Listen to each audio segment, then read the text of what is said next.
Spinning. You're live. You are live. We are live. You're live. No, you're live. No, you're live. All All right. right. Why did you bring that laptop in here when we need to show? Are we not showing the audience what we're going to look at? Well, actually, I don't even know how to do that in here. Never mind. Ignore what I just said. I'm like, what? Ignore what I just said. I'm being All right. ignoramus. I'm Kina. And I'm William. And we are the Nerdyweds. And we're doing a late night Saturday night live stream. Yes, we are. Because we are Very night late night. owls. And we didn't tell anybody about it. So if you show up, you're welcome. We're just here talking about the nerdy stuff we've been up to and the nerdy stuff that we still have to do. And we have a new segment. What are we calling the new segment where we're doing response or reaction to nerdy Reddits? Nerdy Reddit. Nerdy Reddit reactions. There we go. Yeah, that's the new segment. That's what we're calling. And this time next week, we're gonna forget what we call it. It's gonna have a different name because that's what we do. So, nerdy things we've been up to. Well, today, Valentine's Day. Happy Valentine's Day, by the way. Yes. To anybody who for another 45 minutes. Celebrates it. So we got it in just in time. We did. Happy Valentine's Day. We didn't even put that in the title of the live stream. No, we didn't. Love you 3000. I just wanted to say that. Yeah. So we did the Ren Fair at Bay Area Ren Festival in Dade City. We went out there. We didn't do really much, if any, recording. We were only there for about 2 hours, a little over 2 hours. Mm-hmm. And we were just there to have a good time, eat a turkey leg. I feel like we were there at least 3 hours because we left about 5:15 and we got there. We got there at 3. Oh, we got there that late? Yes. I still got the Ren Fair hair. I look like a teacher, Miss Nerdy teacher. Yes. Miss Kina. Yes. Miss Kina. Miss Kina. But like you said, 2.5 hours or something like that. But we got our turkey leg. Yeah, we did. He got his kettle corn. I got my kettle corn. I still got a little bit of it left. Mm-hmm. I ate way too much kettle corn today. And you're gonna savor it? Oh, we had what was that cheese? Yeah, corn cake or some corn sandwich. It was like a sweet corn sandwich. There was a name for it, but I can't remember what it is. Yeah, he said depending on who you talk to, it's either a Cuban dish or a Venezuelan dish. Yeah. And it's like cheese. It's like a grilled cheese using cornbread-ish patties. Corn pancake. Pancakes. Like very, very, very finely ground corn, very smooth texture. Unlike a lot of cornbreads have that grainy kind of consistency. It's sweet. With very sweet, yeah. With thick slice of mozzarella cheese and then grilled. Yeah, it had a nice cheese full. I think we had that dish at a restaurant at what's the Grove. The Grove. Oh, was it the Grove or the? Yeah, it was, but it tasted a little bit different. The Grove, which is really the Crate. So the area in this Wesley Chapel, the Grove, and they have this area, is the Crate, where it's a bunch of different restaurants and stores inside of shipping containers. It's really cool. We have to go back there again. We have a video of it on our channel. Yeah, we have a video up on the channel about when we were there. Check that out because it's a cool place, real different and creative. And we will be going, speaking of nerdy things coming up, that is one of the things sometime in the end of this month or beginning of next month that we will be going to. We'll be going to that area, but for a paranormal carnival. Ooh, looking forward to that. Yes. Hey, hold on a second. I am going to go turn this on live stream in there so we can see how things are going. Oh, yes, to see if it's lagging and all that I'm going to take off my microphone so that you don't want to talk I don't to us get while an audio loop going. When I put it on the live stream. Oh, gotcha. That makes sense. So I guess I'll start talking about the stuff that we have, the nerdy stuff we've been up to, and then you can come back and fill in from your perspective. But like I was saying, we did the Ren Fair today, and that's something we are going to go back to again. Today was just us walking around and enjoying ourselves, not taking too many pictures or too many videos. And looking at the different events that they had and stuff like that, so that when we go back we can film it. And we will be going back with a fae group that I belong to, and I'm excited about that because one of the members of that group, she's really into cosplay. She does great cosplay. She's an awesome artist, and she's a great friend too. Her and her family, we really love them and really enjoy spending time with them, even though we don't get a lot of opportunity to do so. But I got to hype her up because she will be doing a cosplay spotlight. She might end up being the first cosplay spotlight of this year. Oh, I don't know. Because there's another friend that I'm like roping into it as well. So it'll either be her or the other friend, whoever films first, that would be the first cosplay spotlight of the year. And I've really been enjoying.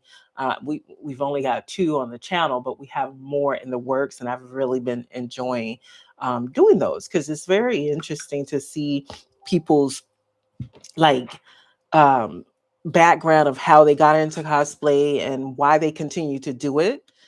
And that's fun. That's fun and that's interesting. So that's the Ren Fair. Got more coming up because we did get an annual pass. This is all the years we've been going to Ren Fair. I think we've been going pass, a VIP pass. I think we've been going since 2006, maybe something like that. Something like that. And that was pretty early. Pretty early. And those early years, we used to go at least twice, sometimes 3 times, because it was a hobby of ours. And now, with us still, we took a break for a few years. I think we just kind of got a little bit burnt out with it. And now we're back into it and going to other Ren fairs or trying to go to other Ren fairs. But this is the annual VIP season pass. I don't know where to do the close up. Oh, sorry. You got it. So that's tell me how it it's looks. real cool looking. I got to tell you how it looks. Am I in the frame? Oh, I can see it. I think so. Yeah. Oh, there you go. There you go. That looks good. Yeah, it's pretty cool. It's really sturdy. Yeah, it's solid metal. It's a nice do metal. ASMR.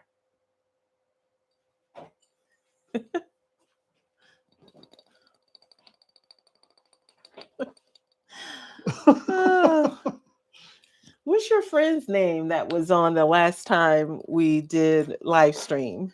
Raw. I wonder if he's going to show up again. His wife needs to show up so I can virtually meet her. Right. But yeah, with this annual season pass, you get VIP parking if you show up early enough or late enough to get it. First come, first serve. You get grab and go snacks. So they have a VIP area, a sitting area where you can sit, rest your feet, cool off, kind of. That has VIP bathroom, porta potty. You don't have to share with so many other people. With the general admission, yeah. Yeah. And then in that area, they have the water. I didn't see any like juices or no, all they had sodas, was but water. All I needed was water. And that's what they promised? That's what they promised. They had potato chips, and there you go. I'm sold just with water and potato chips. And they had fruit cups. But they had fruit cups, crackers. Did you see anything else? Just a variety pack of potato chips. They had Doritos and other things in there. That's the potato chips. You said potato chips. You didn't include the Doritos or the Cheetos in that. Hey, you said potato chips. Potato chips, for me, includes all of that. That's just like people who say Coke and they mean all sodas. They mean Mountain Dew. Give me a Coke. Which one? So Coke, right? You got the VIP area with the grab and go snacks. You have the VIP parking. You have the you have a t-shirt that you get. You have 2 complimentary tickets that you get for friend, family, whatever. You also have 2 complimentary tickets to Kegs and Eggs, which is another nerdy upcoming thing that we'll be doing. Yep. I think I mentioned all of the perks. If not, you can fill in. But do you want to talk about Kegs and Eggs? I don't really know a lot about kegs and eggs, to be honest with you. It's just a beer where you show up to the same area where the Rim Fest is, and you have beer. Or if you're going to be the what do you call it, designated driver, which I think I will be, you get like complimentary water, soda, whatever. I'm not a big beer. Well, I was going to get to that. That's okay, the eggs part. Can you let me finish with the kegs part? Well, sorry. Since you wanted to go ahead and talk about the eggs part.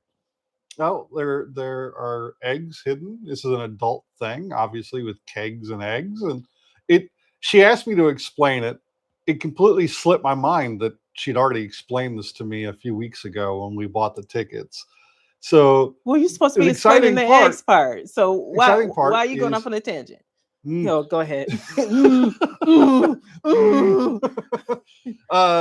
So the eggs are, I think, plastic eggs like you have when you're a kid, and they contain potentially prizes, and some of those prizes could even be cash. But they're little adult prizes to find in the eggs, maybe some candy or some other little thing. But yeah, it's kegs and eggs. Easter egg hunt is adult Easter celebration and adult egg hunt. So I've been wanting to go to it for years, and I didn't want to go by myself. And he was always gone for work, but he may be here this go round, hopefully, and we'll get to go. But even if he's not, I think our complimentary tickets I might make as a prize and find people to go with me, because it'll have to be a local type thing. So one of the groups that I'm part of, I can put that out there as a prize. Same thing with those complimentary tickets. So more to come on that. Maybe we'll figure something out. I'll figure something out and talk about it on the next live stream we do. Hopefully we'll do a live stream next weekend or in the future. So speaking of in the future, and another nerdy thing coming up, Days of the Dead is a horror con. It's in Atlanta, Georgia, and looking forward to that. I think HorrorCon is self-explanatory. You just have people walking around in horror cosplay costumes. You have vendors selling horror related stuff, and you have celebrities that are from horror movies. A lot of those people do all kinds of movies, but they're at a HorrorCon to because they've been at least one or two horror movies, or they're horror icon. So yeah, what else do we have? I can't talk. That would make a good thumbnail. Well, be going. No, me, because I stuck my tongue out. You didn't see it. I'll have to rewatch the live. Things that we've done since our last live stream that are nerdy related. A cruise. Oh yeah, we went on Convoluted's 10th and final con cruise, where we got to spend 7 glorious nights hanging out with some awesome people, just being goofy friends, dressing up in different outfits, and having a great time. You want to talk about some of those outfits? Yeah, we did. So some really good things. There was a lot of them. So the first night's theme was, I think, Geeky Teas. Yes. Geeky Teas was the first night, which, oh, by the way, here's the t-shirt from that. Oh, it's cruise. Nice. I'm wearing the t-shirt from that cruise. Did Mark from MarksterCon do that t-shirt again? I believe so. Even if he didn't, he's done all the ones in the past. So definitely have to give him a shout out. Mark from MarksterCon. Yeah, Mark from MarksterCon. Usually he embeds his logo into the image, as he should. But from my angle right now, I'm not seeing it, but that doesn't mean it's not there. And then the back of the shirt has the list of all the cruises, all 10 of the cruises that were done, their dates and locations, where we went, and all the good stuff. And we've been to all of those cruises but one. Yeah, And I'm we did gonna all of them. throw him under the bus. Yeah. Because I wanted to go to that one. I was excited to go to Way it. under the And bus. he was like, "Oh yeah, way under. You know, you're gonna need a call an ambulance." But yeah, um, he was like, "We've been to that itinerary before, so we shouldn't go." And this was in the earlier years, so was it like the The third second or one? third one. I think it was the third one. And I Well, was look at the one that went to Nassau the second time. let's see. We've got mm, it might I can't see. I'm right there. You're wearing glasses. There's so many. I think like 2018, maybe. Well, let's see. Um well, I don't have time for this. What else would you be doing?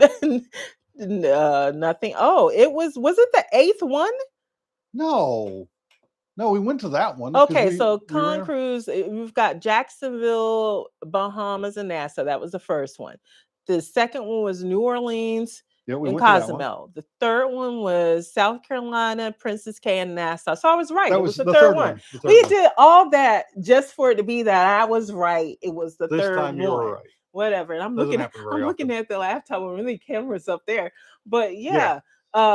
he didn't forgot want that to too. he didn't want to go because he was like, we've been in this itinerary before. And I'm like, but it's not about the itinerary, it's about the group and hanging out with people and socializing. This from the introvert. Yeah. Yeah, that was weird. But yeah, we missed that one, and that was the only one we missed. We've been to all the other ones, and I'm just gonna say this real quick, and then I'm gonna shut up and let you talk because you're the social butterfly. So I'm gonna fly away.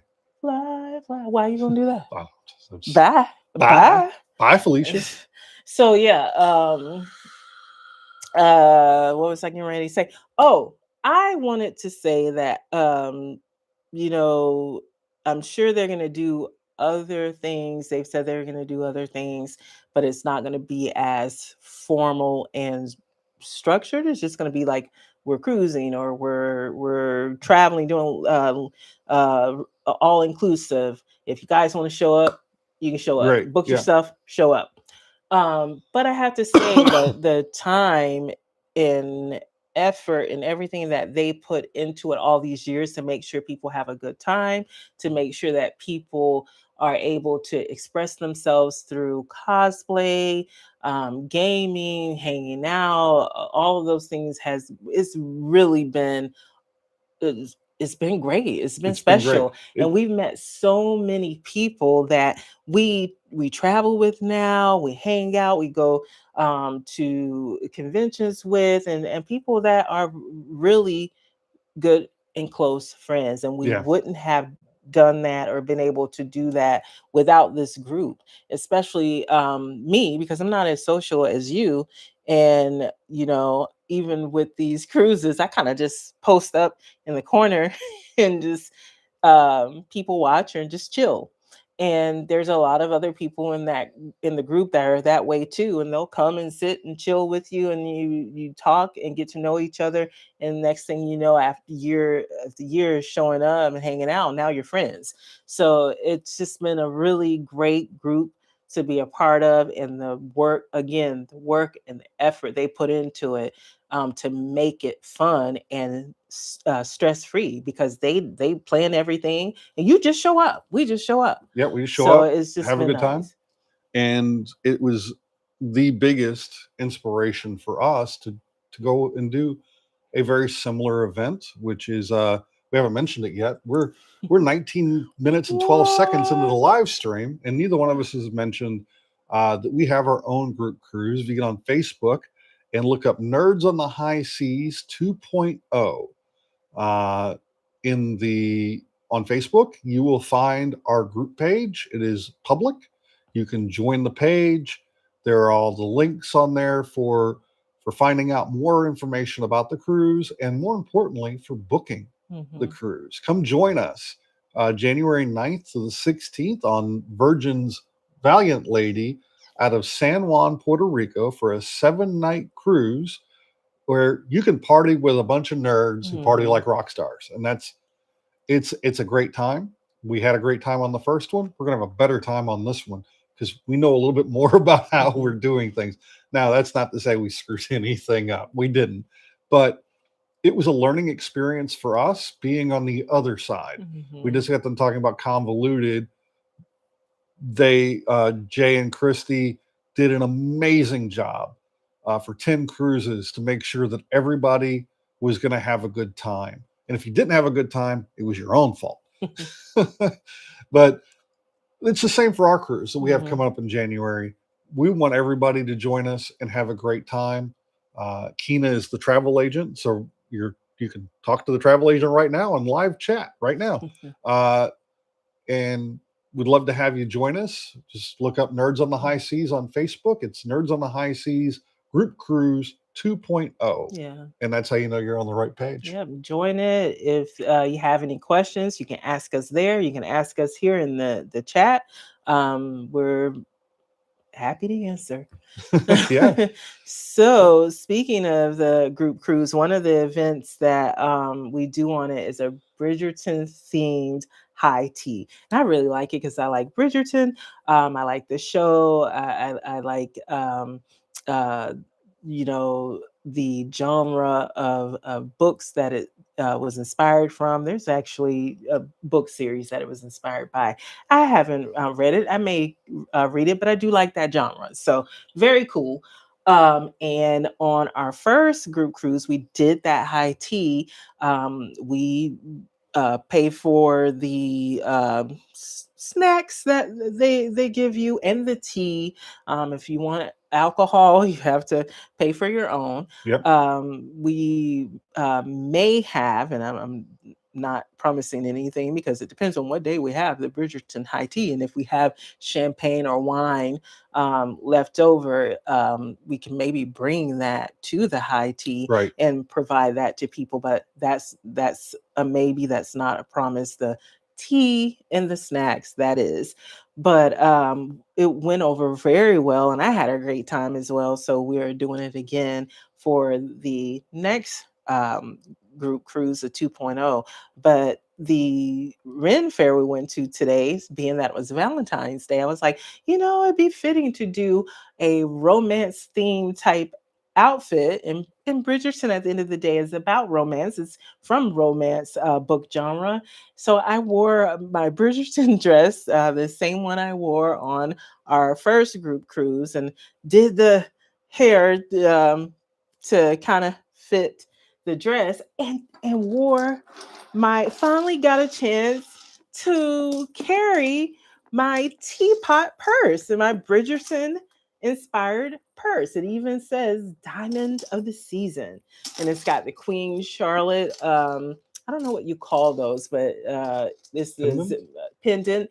pendant that's on the zipper, and Not really then sure. uh, close enough. I mean, Close enough. we're gonna go with that, and then this other emblem.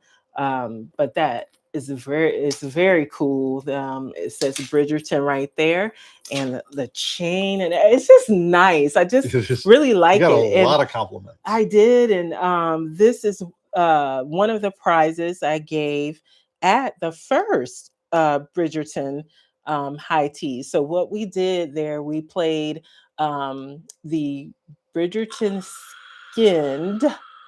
I don't know why I enunciated that. Um, Love Letter. And we also played Love Letter as well because it fits the era. Yeah.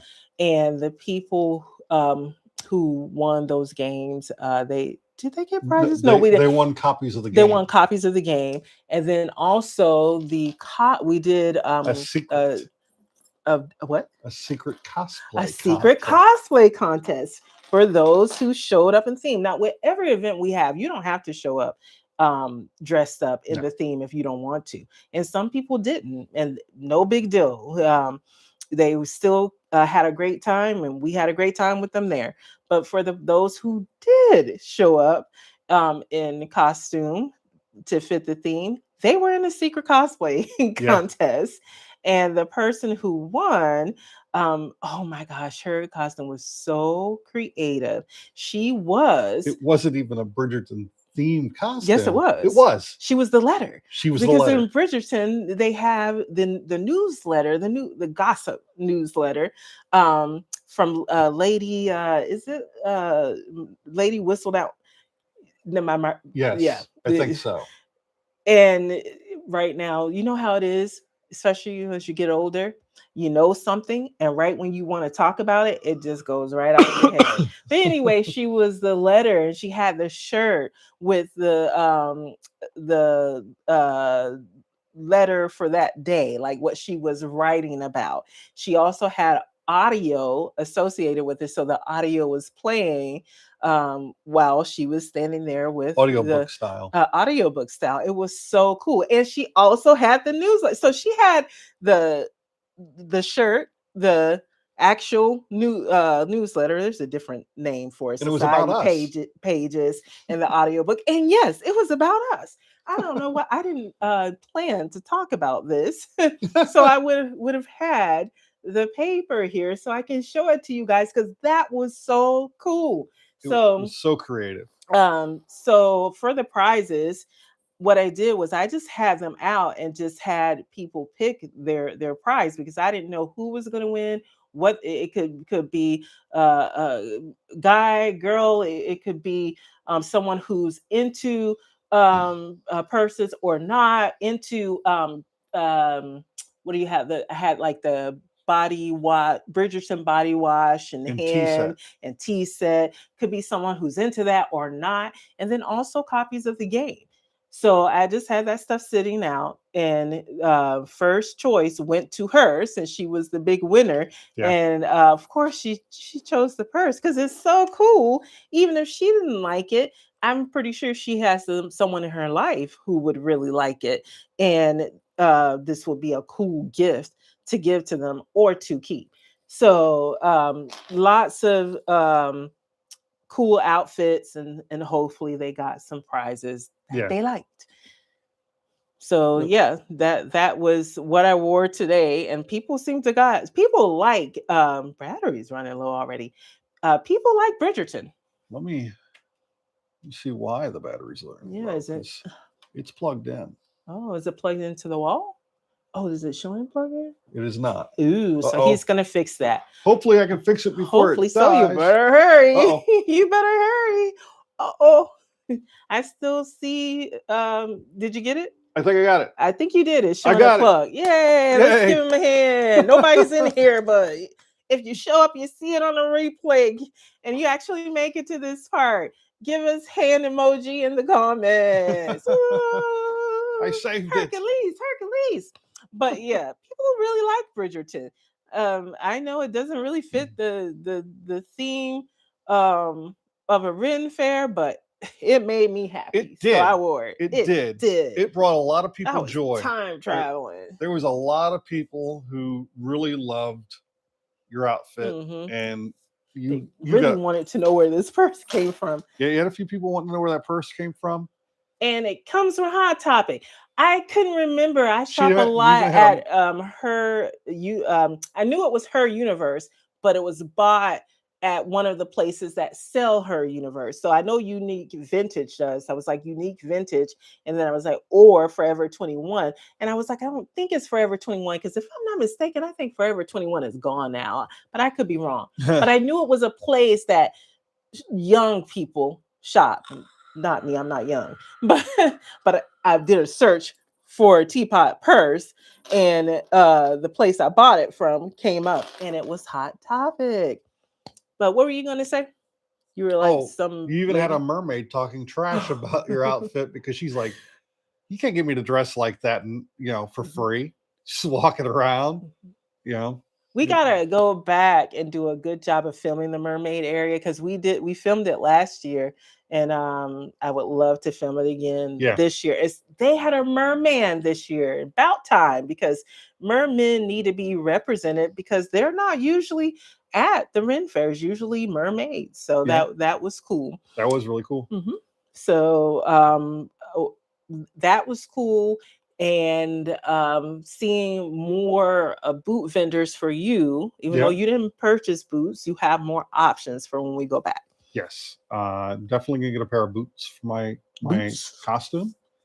Keep adding to the costume, and eventually I will have my full witch hunter costume that I want to create, loosely based off of Warhammer, not 40K Warhammer, witch hunter from the game, and very reminiscent of one of my favorite movies of all time, Solomon Kane, Mm-hmm. with the like the like hat, the like pilgrim style hat, Yeah. kind of, without the ridiculous belt buckle, um, and just weapons. What kind of weapons? Flintlock pistols Mm-hmm. and swords and knives, daggers, So, question: kind of are you like The gonna Witcher with buy guns. those things there at the Ren Fair and put them on so you can walk around with it? Because coming Probably into the Ren Fair with it probably not gonna happen, right? no, yeah, you can walk in with the piece bonded, and you Okay. show that the weapons are inert or not loaded. Like you don't have the capacity to load them. Because if I bought the flintlock pistols, I might at least one of them is Mm-hmm. going to be a real pistol, Oh, well, you're not gonna, real black powder pistol, but but inoperable, not inoperable, but completely unloaded with no gunpowder, no and shot they'll let you come available. in with that They don't even know. It'll be cleaned. They're not gonna be able to tell that it's a because real it'll be pistol. piece bonded. They're just gonna check that it's piece Right. bonded. It'll Hmm. have I don't know how the I feel band about around the that. trigger. I don't know how I feel about that, but Well, if I want to take the minute that it would take to reload the damn thing while the police are running around, yeah, sure. So, when we were going to the Ren Festival, I had asked you, like, what other are you going to come in regular clothes to the Excuse me. next ones that we go to, next weekends that we go, or are you going to wear a costume? I think you might have just answered your question because you should try to have that finished at least by the last one we go to so Oh you can wear it. no, I mean No? no. This Oh. is a very expensive Oh. endeavor. Mm. Completing this costume is How not many gonna. pieces do you have? Uh, well, I could use the pants that I've got Yeah, and that's the it. belt that I got today. So that's it. Those are the only pieces you got. I technically got a sword, but I have to check to see its wearability. Mm-hmm. I do have another sword that's on my list to get to be a better looking, Mm-hmm. much better scabbarded sword. Uh, but I do have a sword that I need a baldric for the sword to carry the sword. I need the armor for my arms, Mm-hmm. legs, body. Mm-hmm. I need the holsters for You the need a lot. You need pistols, the everything. daggers. Yeah. So yeah, Oh I've got my a lot. gosh. I've got a lot to put together for the costume. I mean, if you look up Witch Hunter Warhammer, then you Mm-hmm. can see kind of what I'm going for. Okay. So, Well, my and she's my witch, so I'll be hunting. oh, so how are you gonna hunt me though? I mean, I'll just walk around the con going, "Have you seen the witch?" So this, walk around the Ren Fair going, "Did you see a witch go past this here?" this is like a role play. I don't know if we should be talking about this, but Oh, no, oh. no, seriously though, I think we should separate because this is probably never going to happen because all these pieces that he's talking about, he's going to forget, and then 2 years from now, he'll be like, "I need to put my witch hunter costume together." But when you get that costume together, we should separate at the Ren Fest, and then you should try to see if you can find me, and then we time and see how long it takes you. If it takes you under a certain amount of time, agreed upon time, you get something. If it takes Mm. something tangible, if it takes you longer, then I get something. Okay. I Okay. think that'd be fun. But It could be you're fun. never gonna finish the costume, so this game is never gonna happen. Well, I'm getting pieces. I'm You're getting getting pieces. pieces. So You only have the two right now: pants and the belt, and you named all that other stuff. So yeah, it well, I ain't was looking at happening. baldricks today. How'd that work out for you? I realize I probably need to go online to get some of this stuff. Ren Fair prices can be a bit Yeah, steep, and yeah. you can find some of this stuff online from online vendors like Etsy and other vendors where Hmm. you can get a better deal sometimes Hmm. than going to a Ren Fair. Now, Ren Fair, I love supporting the vendors at Ren Same. Fairs and conventions because they're paying a lot of money to be there. Yes. So I do believe in supporting them. But I can't imagine having enough money to walk into a Ren Fair and walk out with the costume that I want, I know. because there are pieces for the costume at Ren Fairs would cost hundreds of dollars, and that's just the boots, all the armor pieces and weaponry and all that stuff. It's not cheap. None of it's cheap. It's not cheap. I know my support for many years when we go, there was a crystal place, the same crystal place every year. I used to go and get a crystal, this circular, like the ball shape, and then also the like long cylinder shape. And then I just got out of it. I got out of my crystal collecting. So, Yeah. I got to find the next thing to get to buy so that every year I'm just, what I already did, turkey leg. Yeah. Yeah. Every year I get the turkey leg. Every day you get the turkey. Every day I'm getting the turkey leg. I don't know. Whatever I works. was trying to come up with a way to make the every day I'm shuffling thing work with the turkey leg, but it didn't. I mean, there a turkey shuffle? I And I was trying to support you. no. We keep So having people join us and then just leave. oh, they're like, they ain't talking about nothing. You ain't saying nothing. What you saying? You ain't saying nothing. So yeah. So And now we're not saying we anything. talked about the cruises. We talked about the Yes. Ren Fair. We've Mhm. talked about upcoming cosplay ideas for me. For the Um, Ren Festival. let's talk about some activities that we did in the last year. Some newer than others. So we went to Tokyo. We Oh spent 2 weeks in yes. Tokyo. Well, 2 weeks in Japan. The first week we spent was in Tokyo, Mhm. and we even did some live streams from there. If you want to check Mhm. those out, they're a lot of fun. We still Uh, have some videos that we have to put out, so they will come up and be posted. If not soon, at least by the end of April. yep, because we have Veda. Veda, yeah, video every day in April, and then August, Hmm. and I then would like to October, get those done and then April December. because Jesus, I would like to get those done April because then it will be a year. yeah. And going past a year getting those videos out is going to take us into Greece territory. But one of the activities we completed in our first week Hmm. in Tokyo. Yeah. Was this the first week? Yeah, we Yeah. completed that in the first week. So We walked a lot. we walked a lot. So I like to do virtual challenges, and it had been a while since I'd done one. So I wanted to do this one because I knew we were going to be in Tokyo. And I'm like, how cool would it be to complete the walking challenge in Tokyo? And so have all of the places that they're talking about, have an opportunity to actually go to some or be in that area, which we did. We And did. I need to do a video on that. So, maybe that'll be one of the Veda videos. But this is the medal that we got for completing the challenge. And this is through conqueror.com. We're not sponsored, but we need to be because we're going Yeah. to have another one that he's doing that he's going to talk about. And some ones that I'm going to do in October because I want to do them around Halloween. But I think you don't need to go up there. I think this is yeah, you can hold it. I think that they can see that really good. Yep. Yeah, it's beautiful. Yeah. And it's Love the very medal. sturdy. Yeah. Cool. ASMR action. And on the back of it is a Hello Kitty or a Goodbye Kitty.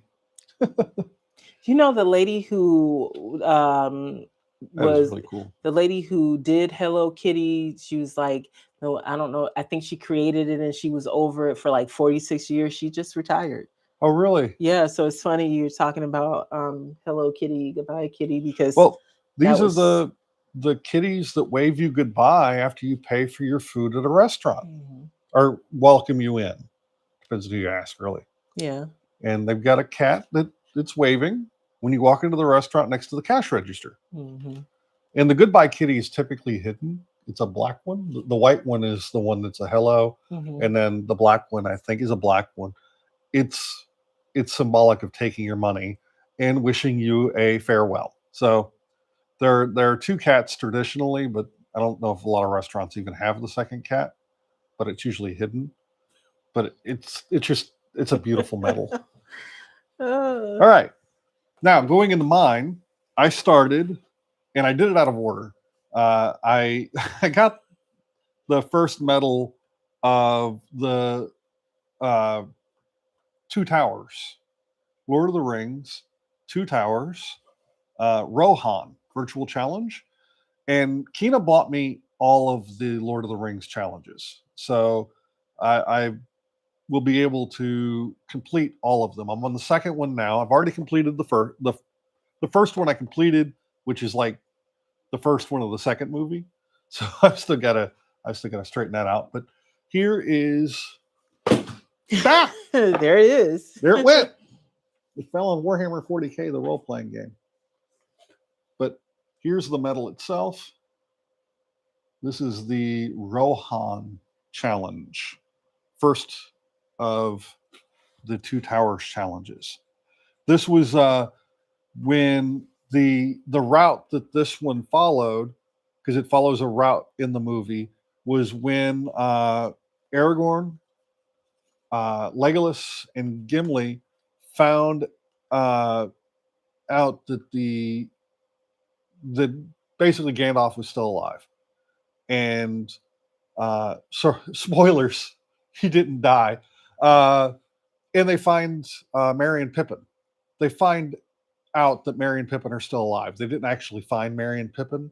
They were assured by Gandalf the White that they were alive. And this is the path that they took from there until they got to um,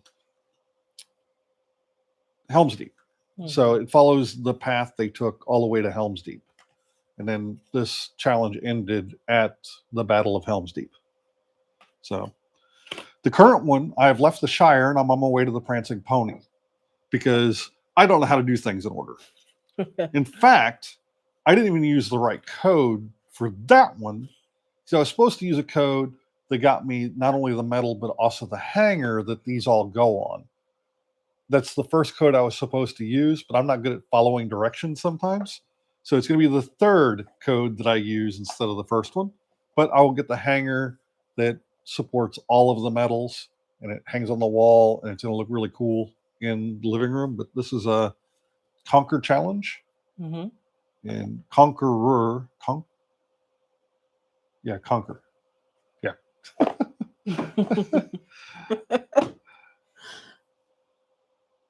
Conqueror. That's what it is. I kept saying conquer. But can't you say it either way? Yeah, but it's I conqueror. say conqueror Yeah, but yeah, because I was like that's the right one. conqueror.com. Yeah. That you know, Again, I not say sponsored. I say words however the hell I want sometimes, so doesn't mean it's right. Um, oh, I like the medal because it's the dragons in a heart, which is But it's similar the to horses in a our. heart. Oh, well, they were Yeah. dragons as far as I was concerned, which is like Because our Rohan, um. the horseman. Oh, okay. But it is, yeah, it is Yeah. Rohan.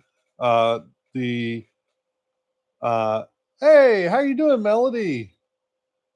Miss you too.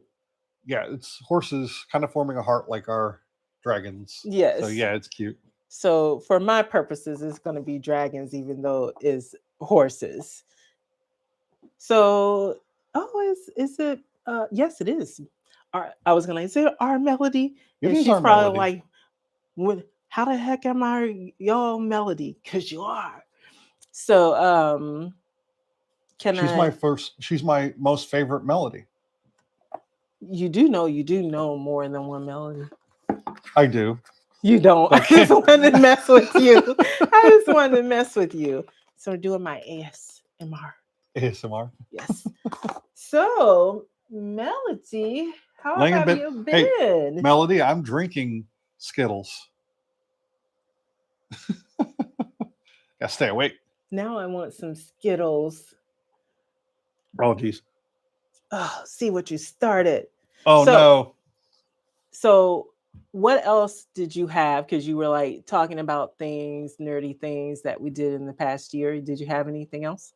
Oh, we did a bunch of really nerdy things in the last year. Um, we went to we went to 3 board game conventions last year. Yeah, which was actually less than the year before. It was less than the year before. Glad you're doing okay, Melody. Glad you're with us. Thank you for joining us. So yeah,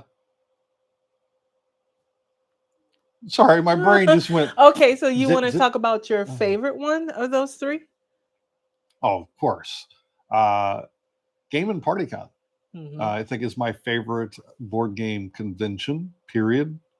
And it's also the smallest one that we go to every year. It's probably why it's so fun. It's not the smallest one we went to, have ever gone to. Right. But it is the smallest one that we go to every year. But it's growing, and that's good to see, because they're a great group, and we really enjoy the product that they put out, and we're going to continue going to them for as long as we possibly can. And I'm not sure when they're going to have it this year, because they changed the date last year, but I'm looking out for that, because we're definitely going. But speaking of conventions, since Melody is here, we were talking about Days of the Dead, which is in Atlanta, Georgia. And Melody, I know it's last minute. We decided last minute that we're definitely going. But we will be there, and if you are free, please feel free to show up. Show up. Come join us at the hotel. Yeah, because you can hang out at the hotel, and I know in the lobby area next weekend. Next weekend, very last minute. Very last minute. I still gotta get a hotel room. Oh no. That's how last minute it is.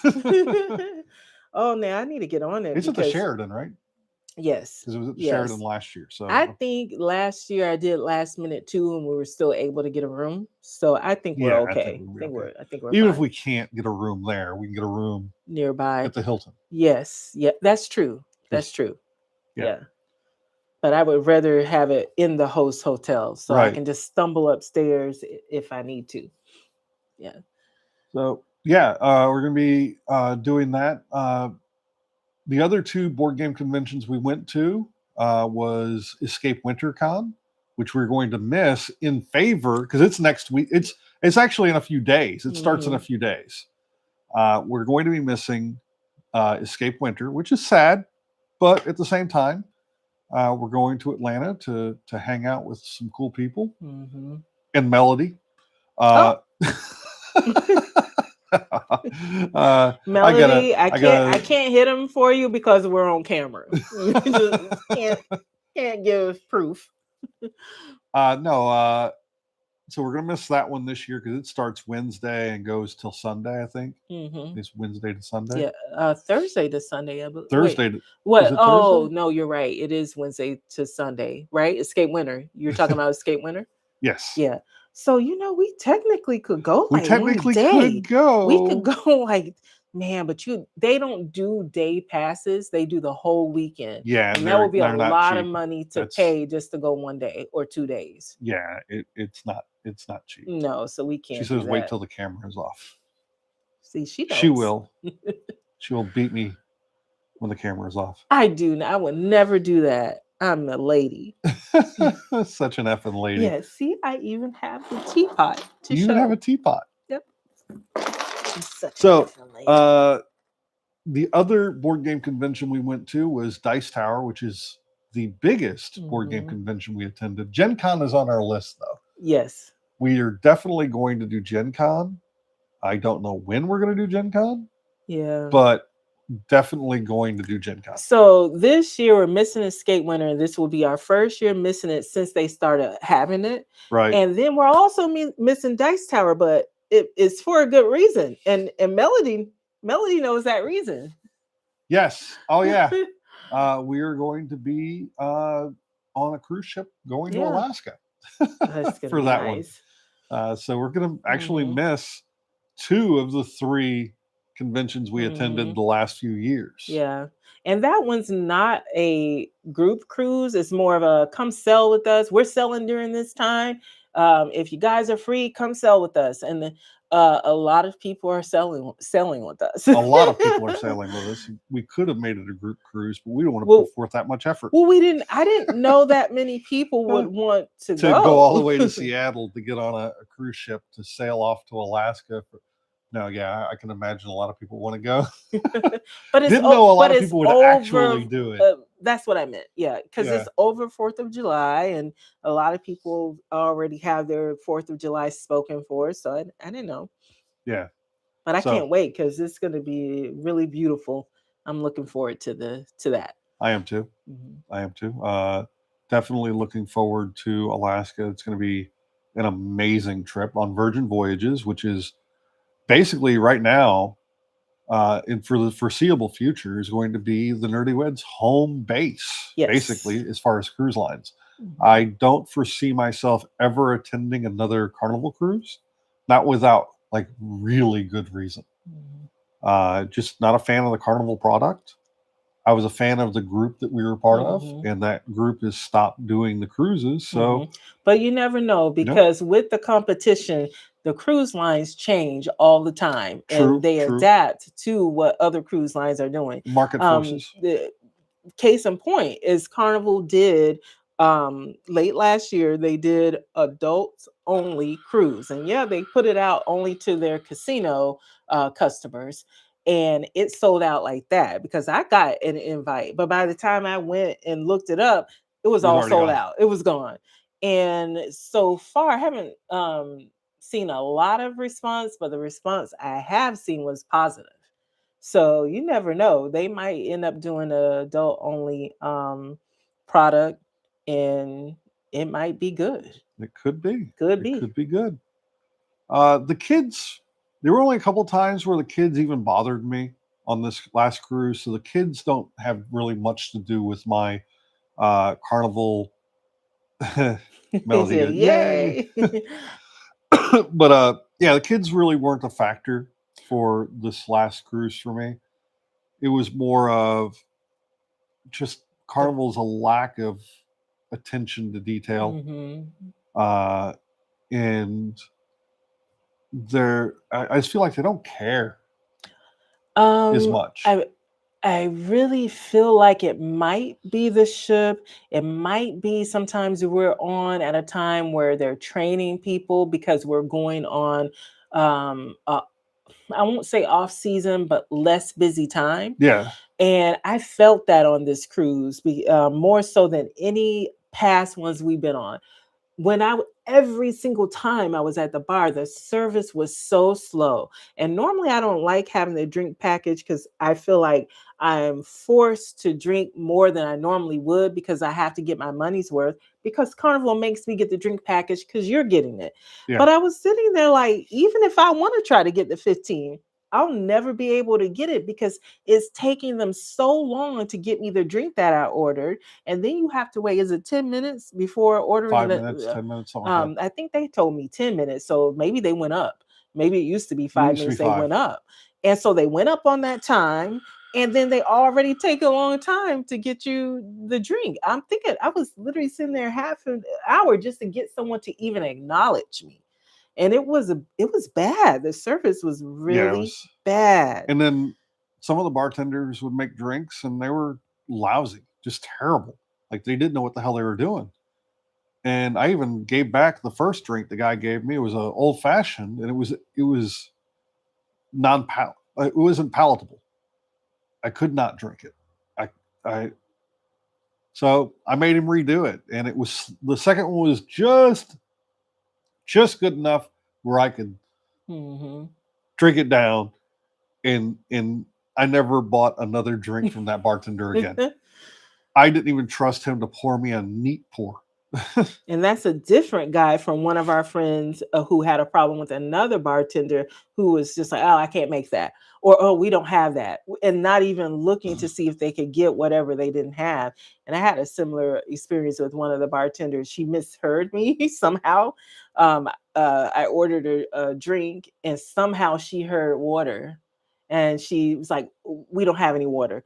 And I'm like, it took me a minute and I was like, oh, but I don't want water. I didn't order that. And she was like, oh, what did you order? And then I tell her she goes to make it. And I'm sitting there like, man, that drink I said didn't sound anything like water. But even if I did order water, you may not have it at this bar, but you gotta have it somewhere on this ship. Like, how do you just say we don't have that? And ended at that? Yeah. Just very it was bad. The service was bad. So Melody said that Alaska is a bucket list cruise. Definitely. It's so funny that I'm agreeing with that because for many years I was like, I don't want to go to Alaska, and then I went once and it was so beautiful, and was excited to go back again. I don't like the cold, so that was nothing against Alaska. I just don't do the cold. And then she said it's a late birthday celebration. That I don't think Yvonne will mind me saying her name because I'm not saying any last names, but Yvonne is doing an early birthday celebration. Yep. And I may end up doing an early one too, since it doesn't look like I'm going to be able to plan anything for my actual birthday. Everything that I try to do is just not working. No. So it may end up being a early celebration for me too. So we were just now talking about the Carnival cruise we just got off of last Sunday. Yes, but before you move on, I wanted to piggyback or add on to what you were talking about for the kids. The kids on Carnival really normally never bothered me for the group cruise because the time of year that we go, there's not a lot of kids on there. Yeah. So for Carnival, that's one thing to know when you're going. If you go, don't go summer or spring break or anything like that. And also do longer cruises because you're January, February, you're not going to see a lot of kids. No. So I just wanted to add that. Yep. And nothing against kids. I like kids because you would think that we don't like kids.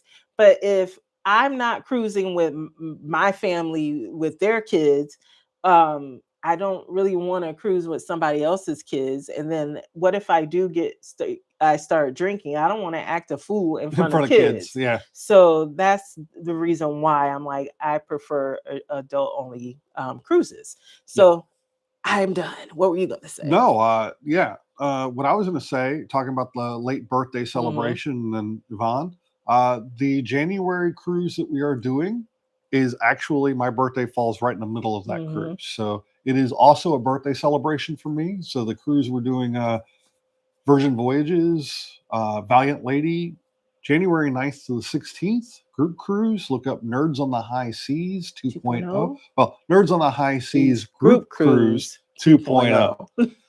On Facebook, you can find that information there. Kina is the travel agent, as I've stated before, and we're going to move on from that. But that is going to be a birthday bash for me as well. Well, before we move on, you used a tagline that I created, and it might sound weird, but I want to tell people why I put it, because you had said party.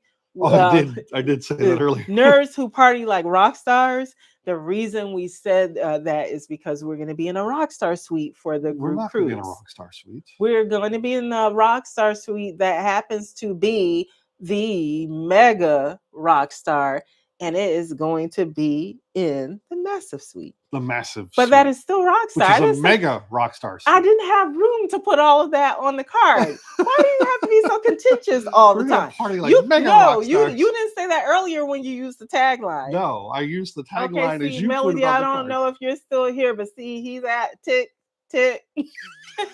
I'm earning hits when the camera's off. No one said anything about his. It could be just love bombs or something. Really, really, William. Bye, Felicia. Bye, Felicia.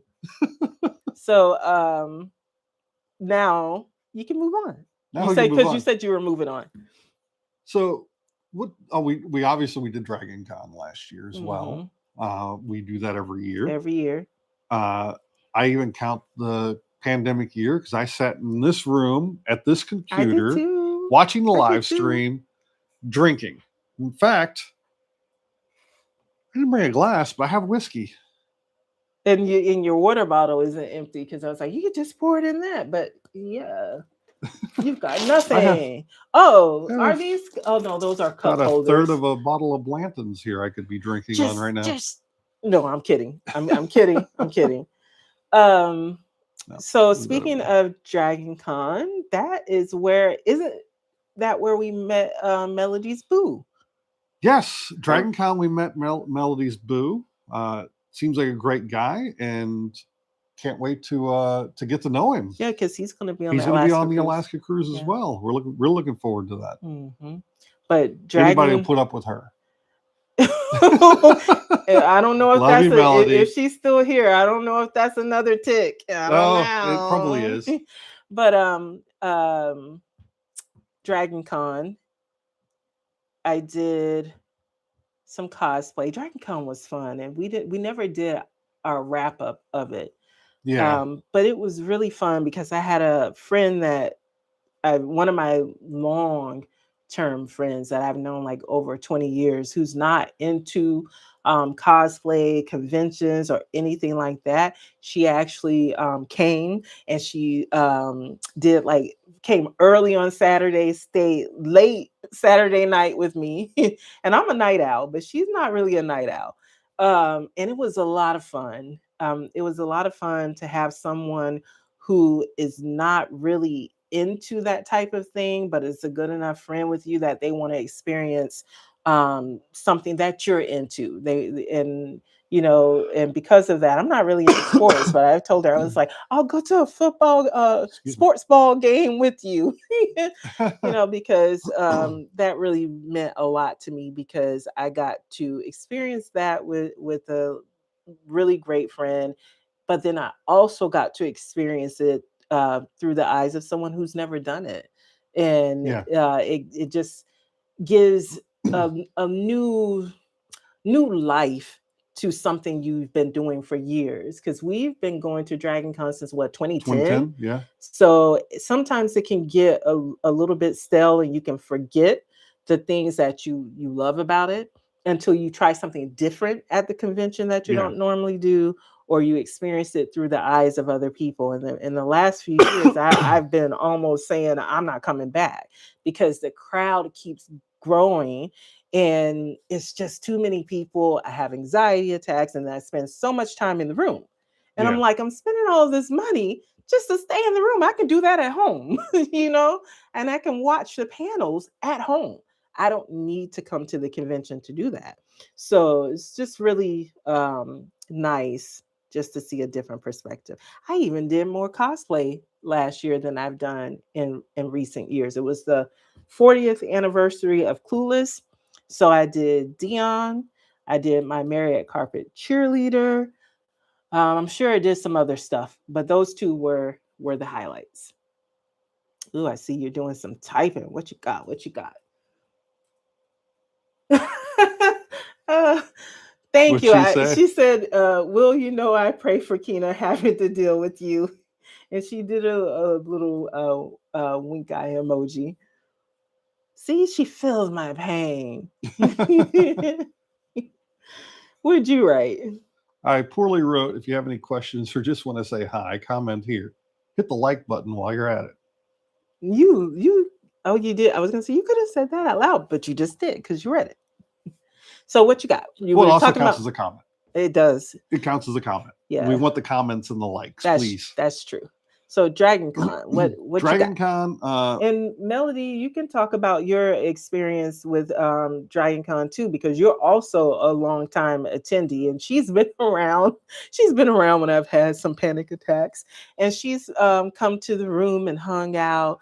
She's cosplayed, so she has a lot of insight about the good, the bad, the the ugly, ugly, and the great and the beautiful. and the beautiful of Dragon Con. So she might have some things to write Dragon Con about. is really a wild beast.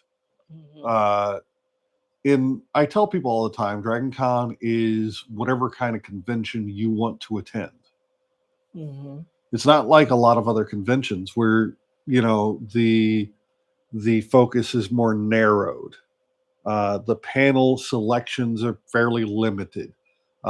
Even at bigger conventions like MegaCon, it can feel very much like you're at uh, a vendor convention Yeah. more than you are a vendor and cosplay convention more than you are at a convention with a bunch of panels and a bunch of activities and a bunch of things to do. Whereas Dragon Con, you could spend the entire 5 nights of Dragon Con and never go into the vendor hall and never feel like you missed anything at the Mm-hmm. convention, even though you missed most of the convention. And that's the beautiful thing about going every year is you can really find different ways to experience Dragon Con because it's like I said, it's a convention. It's a board game convention if you want it to be. They have a board game space that's open late.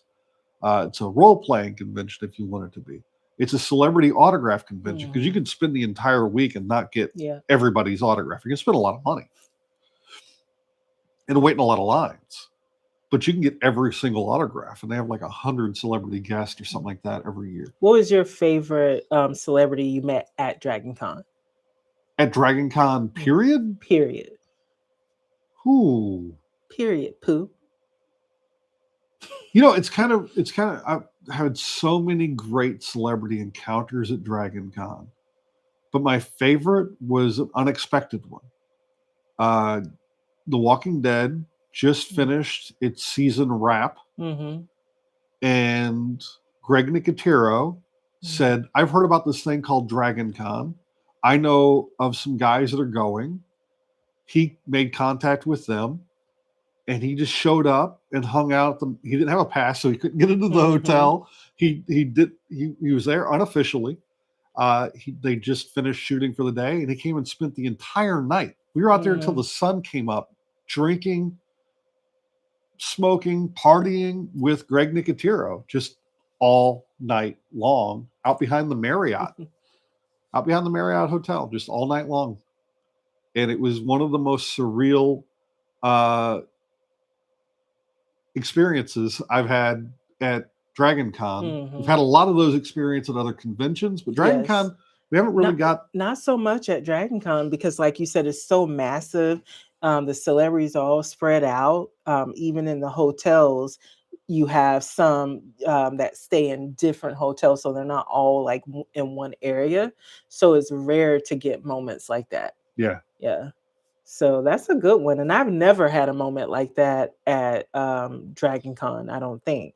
My favorite celebrity was C. Thomas Howell because I stopped many years ago going to Celebrity Hall, the autograph area. I only go if I'm new people, new friends of ours that are new to the con want to go, and I go with them. Right. Or like when we wanted to get Nathan Fillion's autograph on our Firefly poster. So I don't go. You went and you saw C. Thomas Howell, and you are so bad with names. So the fact that you remembered that was like one of my childhood crushes. Looking at his autograph right now. Yes, and you did, and you were like, he's just, I don't know. I guess you talked to him and told him how much your wife really liked him. I don't know what you said to him, but he was like, have her come down. And you called me, and I was going through one of my moments that's too crowded, and you're like, you're really not gonna not come down, are you? And I did come down, and I'm so glad. Did he get on the phone with you? He did. He got on the phone, and I was like, there is no way in heck I'm not going down. So I did go down. You got C. Thomas Howell on the phone with me. I should have like recorded that crap or something. Yeah. But when you're having a panic anxiety attack, you don't think about stuff like that. So I'm like, why didn't I record it? And then I came down. I don't even know if we got a picture together. I think that we did. I think you did. And if we did, I have no idea where it is. But that was an awesome moment. And thank you for that. Because that was all because of you. Then I had an elevator ride that was pretty epic because James Randi decided to just jump into the regular elevators. And it was back before the Hilton was controlling the elevators. Now they have people that don't allow the elevators to stop on every floor. If you get on the elevator, it stops on the floors that the people on the elevator want to go to, and then when it's going either up or down, when they're picking up Are you people. talking about Amazing Randy? Mhm. Okay, I didn't James even Randy. know you saw him, but I saw him, and I was like, and I only know My phone was dead. Randy because of him, and so I'm like, isn't that Amazing Randy? William loves Amazing Randy, so I got a picture real quick, and then I saw you, and I was like, I got something to show you. Guess who I saw in the elevator, and got you the picture. But at Yeah. least you got the picture because you were telling me that you were trying to get it, right? Yeah. So we got to spend enough time on the elevator where we had a conversation because he was getting towards the end of life. And Oh. unfortunately, he has passed since. And he is one of my favorite intellectuals Mm-hmm. and skeptics. And, grew up watching, his videos and stuff about magic and all that stuff. But as an adult, I got into his skeptic stuff. Mm-hmm. Where he was debunking, because I wasn't exposed to all the debunking stuff as a kid. And as an adult, I got into that. And him and his husband were on the elevator, and we got to have a conversation about life and the end of life. And Mm-hmm. uh, I like to think that our conversation helped him because he was very reticent about where he was at that Mm-hmm. point. And he was talking about, it gets harder to maintain your skepticism Mm-hmm. the older you get. And I Yeah. said, well, are you terrified of the year 1906? And he goes, no, I'm not that old. I'm old, but I'm not that old. And I was like, well, you don't have to worry about 2056 Mm-hmm. because you weren't there in 1906. You're not going to be there in 2056. I'm probably not going to be there in 2056. But, you know, you weren't there and you won't be there back, uh, and then he goes, yeah, I can see that. And that's when the elevator opened on our floor and we got off and he went his hallway. I went my And hallway. I don't know if that's when I saw him, but I know I saw him It was getting after off the that. elevator, and I was like, "That's Amazing, Randy. William loves him. Let me get a picture real quick for him." And you were happy because you weren't able to get a picture, Yeah, my and phone was so dead. Melody put, Will always has these crazy moments. He does. Didn't you have the crazy moment in the elevator with Luke Cage? Yes. And Amy was like, Michael, what's his name? Michael, I can't remember his last name. But yeah, so Amy and I got on the service elevator and the doors were closing. And Kent, one of our friends who was on the cruise with us last week, mm-hmm. reaches his hand in the door to stop the elevator from closing. The door opens and him and Mike, who is Luke Cage in the Netflix Marvel series, comes in. Kent and I are watch collectors. We like to talk about watches and show each other new watches and all that. So he and I immediately just start talking about watches. Amy's standing there with her jaw on the floor, a puddle of drool forming on the floor of this elevator because Michael's there. And uh, then Michael turns and joins the conversation, showing his watch and talking about all the other watches he has in his collection. And we're just shooting the shit all the way up to I think it was like the 19th floor, whatever it was. Mm-hmm. We were toward like way up in the executive levels, right there with the celebrity guests. So we stay up there with all the celebrities. And and Amy's sitting there like, I can't even talk to him because they're talking about watches. Not that she could speak regardless. I mean, she had no ability to speak because she was just too busy Mm-hmm. drooling over him being there. And then we get off on our floor. They get off on their floor, and then we get off on our floor, and that's the end of it. Mm-hmm. And Amy, I don't think has recovered to this day. He's a really nice guy. I remember the first convention that Angelina went to, and he was one of the first celebrities she met in the vendor hall. And I think you took her up to him, right? Because that was the same year, probably. Yeah. And so she got to have more one-on-one time talking with him, and he didn't rush her. He didn't pressure her to buy anything, just a really nice guy. Yeah. And that was a awesome first con experience for her. And now she comes every year to Dragon Con. So So Dragon yeah, Con's just full of these really wacky, crazy moments. I mean, our first Dragon Con we ever went to, we were all drunk, having a good time, we were. hanging out behind the Hyatt. Yeah. Oh no, we were hanging out behind the Marriott. We were hanging out in the smoking area of the Marriott. Oh, And somebody says the immortal words that I will never escape from, I think, at conventions. Where's your wife? I'm like, well, she was well, here a who would minute say ago. that? Oh, Somebody said it. It was like our first I night was of the like, who con. would say that? Nobody knew me. But then We, I remember we went with Tracy Mark, and Jason and all Pete, Brianna and Pete. Yeah, that's a just long time ago, man. that wasn't Drew. Okay, yeah, Drew. okay. We don't want to know what it was. Oh yeah, it probably wasn't Drool. You're probably right. But yeah, so the craziness of that was that Kina, drunk, having a great time. I was tipsy. She was tipsy, very, very tipsy. Saw a woman walking towards the The drum Hyatt circle. with a glowing I'm hula hoop never gonna hear that. You always got to tell this story. 17 years ago, or Wow. 17 Dragon Cons ago. Mhm. Followed a glowing hula hoop. Well, sometimes you have to do that because you go on an adventure and you have a great time just having a random experience. You chase fireworks, you chase fireflies, you chase glowing hula hoops. So chasing fireworks, that's a story, that's a blast from the past. Mhm. So from 2001 to 2005, Mhm. we lived in Okinawa, Japan. One night we're in my car and we're just driving around. I don't know if we were coming back from We were somewhere. leaving a restaurant. We were leaving a Mhm. restaurant. Yeah, we were heading towards our apartment Mhm. building and we saw fireworks Yeah, in the and distance, I asked, I was like, "Can you follow fireworks? Can you go to the end of fireworks like a like like a the rainbow. rainbow?" And you're like, "I don't know." And I'm like, "Well, can we try?" And you're like, "Why not?" Why not? So I pointed the car at the fireworks, and eventually Mhm. we ended up at this just amazing street Mhm. festival.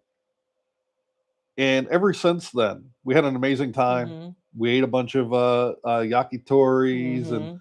and shopped at the little vendor hall or vendor they had set up on the street and listened to the music and watched some more fireworks. And Mhm. it was a magical night. Yeah, it was a lot of fun. So now, if we're like, hey, we don't have anything to do, and we don't do this as often as we should, No. we just one of us will look at the other and go, "Do you want to go chase fireworks?" And that's our signal for let's get out and find something. Mhm. Just randomly find something and just go explore Mhm. and see what happens. Maybe sometime we'll run into something really really cool, and we need to do that more. We need Yeah, to we chase do. fireworks more. Mhm. So yeah, that was that. Yeah, that was a great It experience. was a great experience. It was like lightning in a bottle. We, trying to get it again, trying I to think that capture it was again. towards the end of our time in Okinawa because Yeah, that street market, that festival, is something that they would have. Um, I don't think it was every Saturday, but I think it was something they had like once a month or once a something. month, Yeah, and we didn't know about all that time there in Okinawa. yeah. We didn't know about it. It was really One of nice. my best experiences was meeting a few cast members of True Blood right after the show ended. Yeah, And was that at Dragon Con? Because I know they used to come to Dragon Con a lot. And then, well, as the years go by and the show loses its popularity, a lot of the people stop coming to the con unless they get like icon status. Like, what's the guy from or they're chasing icon status. or they're chasing it. But there's a few like the guy from Battlestar Galactica, the one that passed.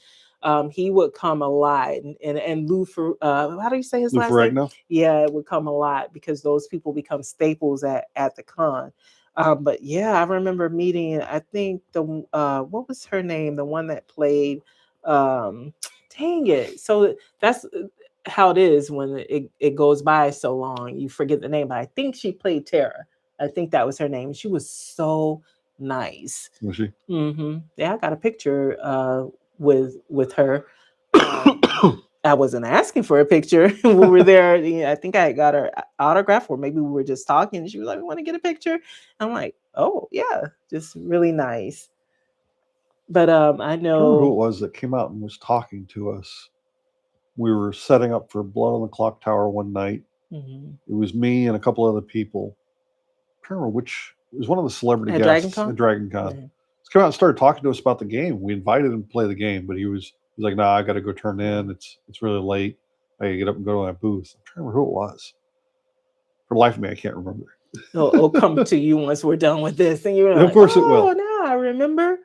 Yeah, No, Melody used to do a lot of stuff with Walker Stalker Con, and she would do the cruises yeah, that they would have. Um, I heard yeah, that those cruises were a lot of fun, and that better experiences with those than the on land convention. yeah. Yeah. They kind of that was one of the roughest con experiences we've ever had. Was the first Walker Stalker. I Yeah. understand it was the first one, but Oof. they It did was us so rough. It dirty. was rough. It was bad. It scarred me so bad that I only ever did that one. Yep. And that was at the height of Where we were going to. Walking Dead. I loved Walking Dead. I was watching week to week. I would do the Michonne cosplay. I Like was, I was into it. And I was hanging out they with Scott. really scarred me. I was hanging out with Scott Wilson right up to the point where we left the con Sunday night, and that was Mhm. the episode where his character got killed. I remember speaking with That was one of Greg my Nicotero, and I can't remember, um was it Scott Will it might have been Scott Wilson, but I was like talking to Greg. I was like, okay, this is who's gonna die next, because you had said to him, she always calls who dies. I'm like, well, it's not that hard. It's like whoever's getting the whoever's getting story, that episode. episode, that's who. And so he goes, oh really, so who's gonna die next? And I think it was Scott Wilson, because I remember saying Scott Wilson, Yeah, and he didn't say anything. He just looked. he just looked. And it was funny. I didn't know. Obviously, I didn't know because they were very tight-lipped about it at the show, because that was the weekend where Herschel was killed. Uh, and I Spoiler had alert! If you asked. have not seen the show, but finished seeing the show by now, sorry for you. Oh, Yeah, there's I keep forgetting to look the up there. camera's up there. Sorry for you. Go ahead. But I had asked Scott. We were hanging out outside. I was in my Jason costume, and I asked him if I could do a picture where I was killing him with the machete, and he was like, "No." Yeah. And I didn't realize that had a yeah that had a significant context for that night's episode. Yeah. Or well, the next night's. I think that was Saturday when I was in the costume and we were hanging out. Mm-hmm. So Friday I was hanging out, not in the costume, but then Saturday I got in the costume and then went out. I was hanging out with him. You know what's so funny? I'm sitting here like, if you haven't finished this show, spoiler alert, sorry for you. I haven't finished the show.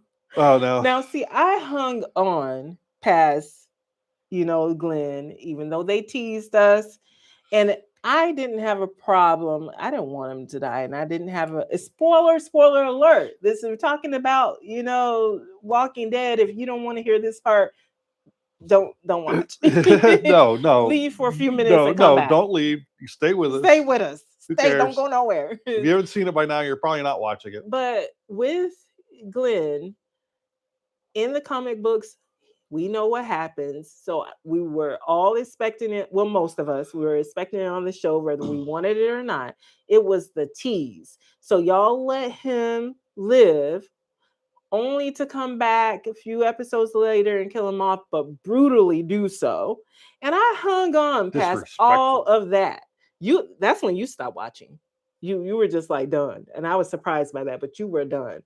I hung on, and they just kept doing foolery after, in my mind, foolery after foolery. Yeah. And I just slowly just stopped, not intentionally, stop watching, like, oh, I'll catch the next episode, I'll catch the next episode.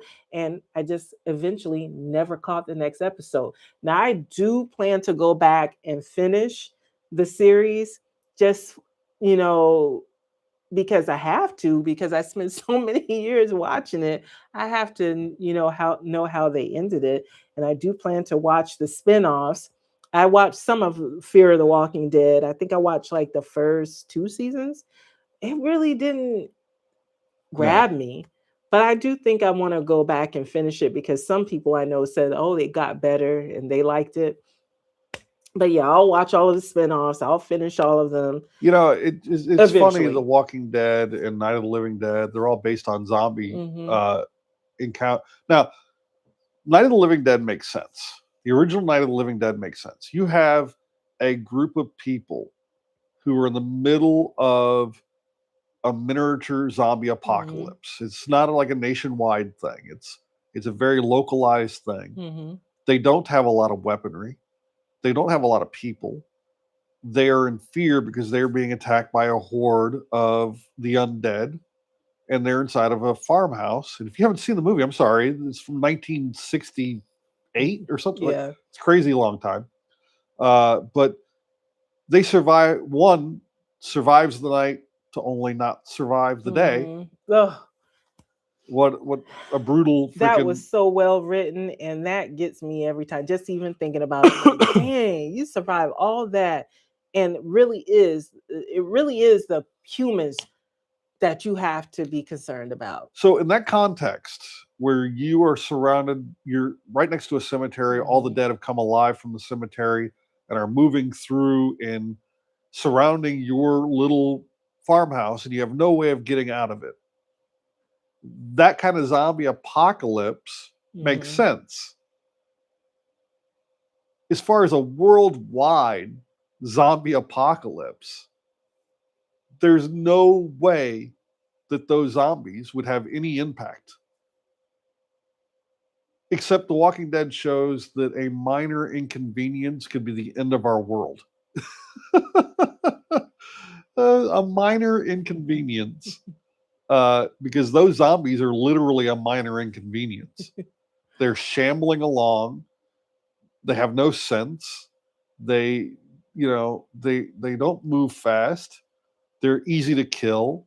They're easy to avoid. What the hell is wrong with these people? How did this get out of hand? It's literally just move over there. The zombie can't get you. I can see it. You really can't see it. No, I really can't. Oh, I can see it. I can see the problem of, communication is broken down. And by the time they figure out that you don't have to die from a zombie bite, anybody who dies comes back. But even so, what the hell happened that these slow, shambling zombies, you're not having like cemeteries emptying themselves. It's people that happen to die turn into these slow moving zombies that are really easy to kill. What is wrong with you people? Yeah, because theirs was slow. Especially in Georgia and Florida. Yeah. There are more guns than people. Yeah, but I can say this because I'm Florida born and raised. There's some dumbasses in here in Florida. And I can see it. I'm not arguing that, but the hardest part about a zombie apocalypse would be pretending I'm not excited. Especially now if we're talking about days 28 days later, that's a whole different animal. My favorite. And yes, that's a zombie movie. Yeah, I was gonna ask you if you thought it was a zombie movie, and I'm like, it is a zombie movie. I don't know why people argue that it's not. Those people are no longer human. They are consumed by rage and want to kill. That's what they want to do. It's a virulent, aggressive form of rabies. I still haven't seen the new one, and now I think there's another one that came out since, right? I'm not sure. Haven't there been two? It's like 28 in the years last later. couple I think years? they did part 1, part 2 of that. Yes, I'm not sure. That's what I think. I'm not sure, but If they have, I haven't seen either, and I want to. Sorry about the cough. I'm getting over. Yes, I'm getting over the con crud from the cruise. cruise crud. For once, I didn't get In cruise fact, I'm gonna go crud. take He some NyQuil. did. Probably should take some NyQuil, but we're still live streaming. So yeah, you probably should do Dayquil since we're still live streaming. But yeah, he got cruise crud. He was a lot worse up until yesterday, right? Yeah, well, I got worse yesterday. Yeah, that was wasn't that? No, it was today. It was this morning, right? Was it yesterday? Yesterday, I got worse. So he got better, and then yesterday it came back trying to thwart our plans. Yeah, trying to throw off our plans because we had the Renfest today. So now he still just has a little bit of the cough and the congestion. We were gonna do a game day today, but we canceled it earlier this week because he was still really sick, and plus don't want to give anybody germs, Yeah, just in case. I don't think you're contagious by now, but you never know. Don't want to take any chances. But yeah, 28 Days Later is one of my favorite zombie movies. And I know Night of the Living Dead is yours, right? It was my most traumatizing one of the most traumatizing childhood movies. Why? Me. I don't know. It just stuck with me. I watched it at a very, very, very young age. Mm-hmm. My mom had this fascination with watching horror movies, not realizing she was traumatizing her poor son. I watched a bunch of horror movies growing up, and I wasn't traumatized. I loved them. Yeah. And to this day, that is my favorite genre of movies. Yeah. As an adult, they don't appeal to me anymore. They don't scare me. Mm-hmm. I'm not a big horror movie fan. I don't none of them, not even like the thrillers or the what do you call the suspense ones? The suspense? No, there's there's suspense, but there's another category of horror. Not thriller. Dang it. It'll come to me after this is over. Yeah. Or in like 20 minutes, you'll be like, oh yeah, there was this. And then we'll get back on this conversation again. There's so many different genres of horror. I enjoy the movies when it's a good movie. Mm-hmm. The horror aspects, a lot of them are just too goofy to be scary. And I'm like, that's I'm not having as good a time as I'd like. Because the goofy ones that you're watching are like the campy ones, the slasher ones, and I like slasher horror, the gore. But there's so many. Dang it! I wish I could think of the genre.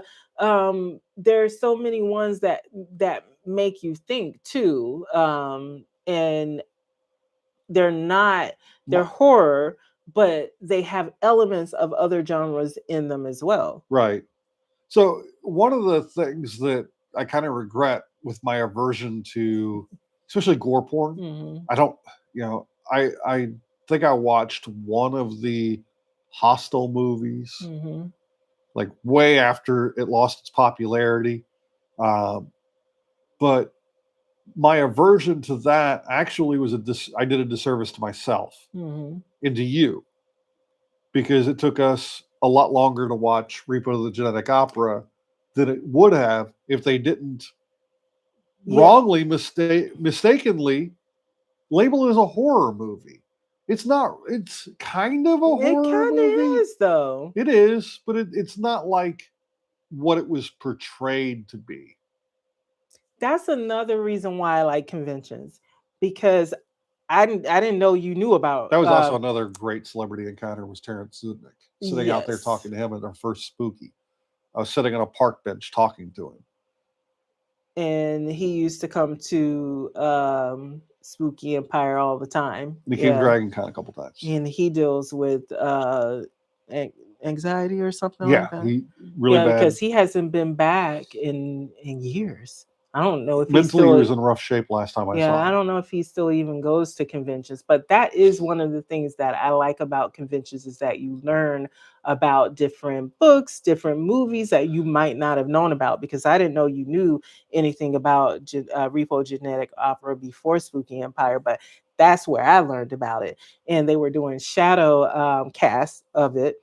And I was like, oh, this movie really is a big deal here at this convention, and I don't even know what it's about. So we watched it. Not I, both of us watched it, and it's one of my favorite Yeah, musicals or horror opera, musical rock operas, opera, rock opera, whatever rock it's called. horror opera, kind of. Hmm. Uh, yeah, it's got a phenomenal soundtrack Mm. that we still quote. Like, uh, well, like you'll ask me, did you do this? I'll be like, I did, I It did. did. And I'll have to take your medicine, and I'll say, Kina, take your medicine, or William, take your. I should have said it when you went William, and take got your your medicine. Dayquil. Or do your ass like dishes. So yeah, I'm not a big horror person. I've always been a big zombie person. I've always liked, because like I said, one of the more traumatizing movies from my childhood was Night of the Living Dead. I don't know why that one got me. There was another one. I don't even know what the name of the movie is, but the killer was going around chopping off people's heads. It affected me so badly when I was a kid that I was convinced. This is why I sleep under a Mhm. sheet. This is why I used to not sleep under anything but a sheet, and I'd pull the sheet up to my neck. So if the killer came in, you got to remember, I was like 5 years old when this Oh. started. I'd pull the sheet up to my neck and I would sleep on my back, thinking, if the killer comes in here, Mhm. he's going to see a head. He's going to think he already got me.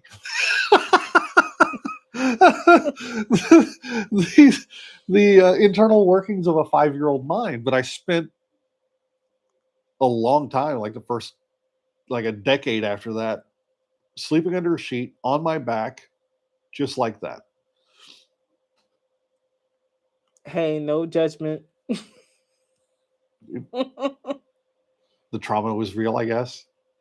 But now I continue to pretty much only sleep under a sheet unless two things. It's really, really cold in the room, Mhm. or I'm sick. So if I'm under a sheet or if I'm under a blanket and it's warm in the room, I'm like, I got a fever. I'm sick. Well, I'd sleep under a blanket, a comforter, because A blanket, a comforter, uh, and whatever else she'll let me throw on top of her. like the warmth. So horror is not your favorite genre. You don't like it that much. So what is your favorite genre? Fantasy? Fantasy, I think, would be my favorite genre if they didn't come out with some of the worst fantasy movies you can imagine. Is the norm, not the exception. Lord of the Rings is the exception, not the rule. Um, Look at The Hobbit. Those are freaking terrible. They took Mm. a book that was like this thick and tried to make a movie series out of a book that thick that they made from basically a book that's like that thick. Lord of the Rings, 3 books that Mhm. they cut out a lot of to make, you know 3-4 hour movies. And then they turned around and took The Hobbit, which is a very thin story. It was one of the first published books by J.R.R. Tolkien. Mhm. He started writing it when he was a lieutenant in World War One, Mhm. and they took that book, that little tiny book, and turned it into a 3-part, 3-hour movie series that just didn't work. The story is too thin for that, and they really watered down the story and made it a slog to get through, and added a bunch of nonsense to it. And Well, I yeah, thought for sure you say fantasy. So if fantasy is not sci-fi. your sci-fi, Sci-fi is my favorite genre, I think. okay. But used to, oh no, fantasy is your favorite books, My favorite book book, genres, my favorite book genre. genre. Yep, Okay, so it's sci-fi. definitely What are some fantasy. of your favorite sci-fi movies? Oh And they don't well, have to be your. What are some? I'm gonna not gonna say favorite, but what are some top sci-fi movies for you? top sci-fi movies. I will never not watch Aliens if it's on, Mhm. and that's a horror movie actually. So, not well, It's a horror Aliens is movie. an It's action a horror horror sci-fi. sci-fi movie. It's It a is definitely a horror movie. Alien is a horror movie. Okay. Straight up. Horror Okay. sci-fi. Exactly. Whereas Aliens, the second movie, is a sci-fi action horror movie. So yeah, oh man, some of my other favorite. Well, I mean, obviously Star Wars, original trilogy, all day. Let's see, Terminator. I knew Terminator it's like, 2, is he going to say Terminator? I was just waiting. which was also a sci-fi horror. The first movie was definitely a sci-fi horror movie. It was basically Jason Voorhees made out of metal. So basically, 2 of the 3 you said so far, actually, because you say Alien and Aliens. She's trying to disprove 3 of your 4 point. Is a horror, but keep going. No, I'm not. I actually was not. Just as you were talking, I was like, is he going to say Terminator? Because, and that Predator, is horror. Predator 2. Shut up. But the thing is, the horror elements are not what get me going. Right. It's all the sci-fi elements, the aliens and the, stuff happening. Well, I get that, but it still is what I said earlier, that a lot of horror has other genres in with like it. Scream, the ones that you don't like that are that turns you off from horror is a certain genre. It's usually like 2-3 different genres of horror, but there's so many other ones out there. But you've just said Terminator, Predator, Alien, Aliens. What else you got? Or is that your top ones? I don't like this game. No, there's a bunch. There's Blade Runner, the original. Okay, that's not horror.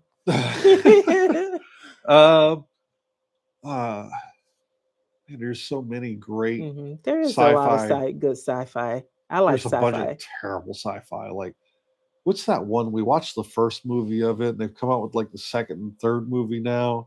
It was trying to be the new Star Wars. Oh yeah, that was on Netflix, and it was bad. Terrible. It was so bad. Rebel Moon? Something like that. Yeah, it was not good. It was just awful. It wasn't good. It was not good. It was not good. So you mentioned fantasy. That's not your favorite movie genre, because sometimes they don't get it. A lot of times you feel they don't get it right. What are some of your top fantasy? Oh, Melody, thanks for joining us. Good night. Good night. Sweet dreams. Oh, I keep forgetting. I don't know where I was looking just there. Sweet dreams. Yeah, you're looking at the right computer. We got the countdown. Maybe we'll see you next weekend. If not, we'll definitely see you in July. In July. In Seattle. So is some of your top fantasy? So my top fantasy, obviously, is the Lord of the Rings trilogy. Mm-hmm. I think is some of the best fantasy ever done. If we're going to go, we have to go to TV shows to get my second favorite, which is the first Firefly. 6.5. That's not fantasy. Is that sci-fi? Oh, man, I forgot to mention Firefly. Yeah, that's sci-fi. I didn't even get into the TV shows. Firefly is my all-time favorite sci-fi TV show, bar none. But favorite fantasy TV show would have to be the first 6.5 seasons of Game of Thrones. Season 7 ended well enough, but we all know what happened with season 8. We don't have to talk about it. We won't talk about Bruno. We don't talk about Bruno. Yeah, my least favorite is TV show, fantasy TV show. I don't know what the hell they were thinking, being up in that stinking tree. I knew you were going to say that. Army story. But Wheel of Time, which is my favorite fantasy series of all time. Robert Jordan. They completely screwed the pooch on the TV show. They tried to turn it into something it didn't need to be, to put a message in it that was already there if they would have just told the story. Yeah. So I've got the first book in leatherbound coming. What's up? I got the first book of the Wheel of Time coming in leatherbound. Okay. Like this is right there. That's book 1 and book 2. I'm doing this in reverse and behind me. So you got book 1 and book 2 of the Stormlight Archive right there So behind me. Dreadpool, how was the haunt? Yeah, how was the haunt? Cheers to you too, man. So I think it's called Sir Henry's. Dreadpool was a scare actor for that, and I think Friday the 13th, yesterday, last night, they had an event.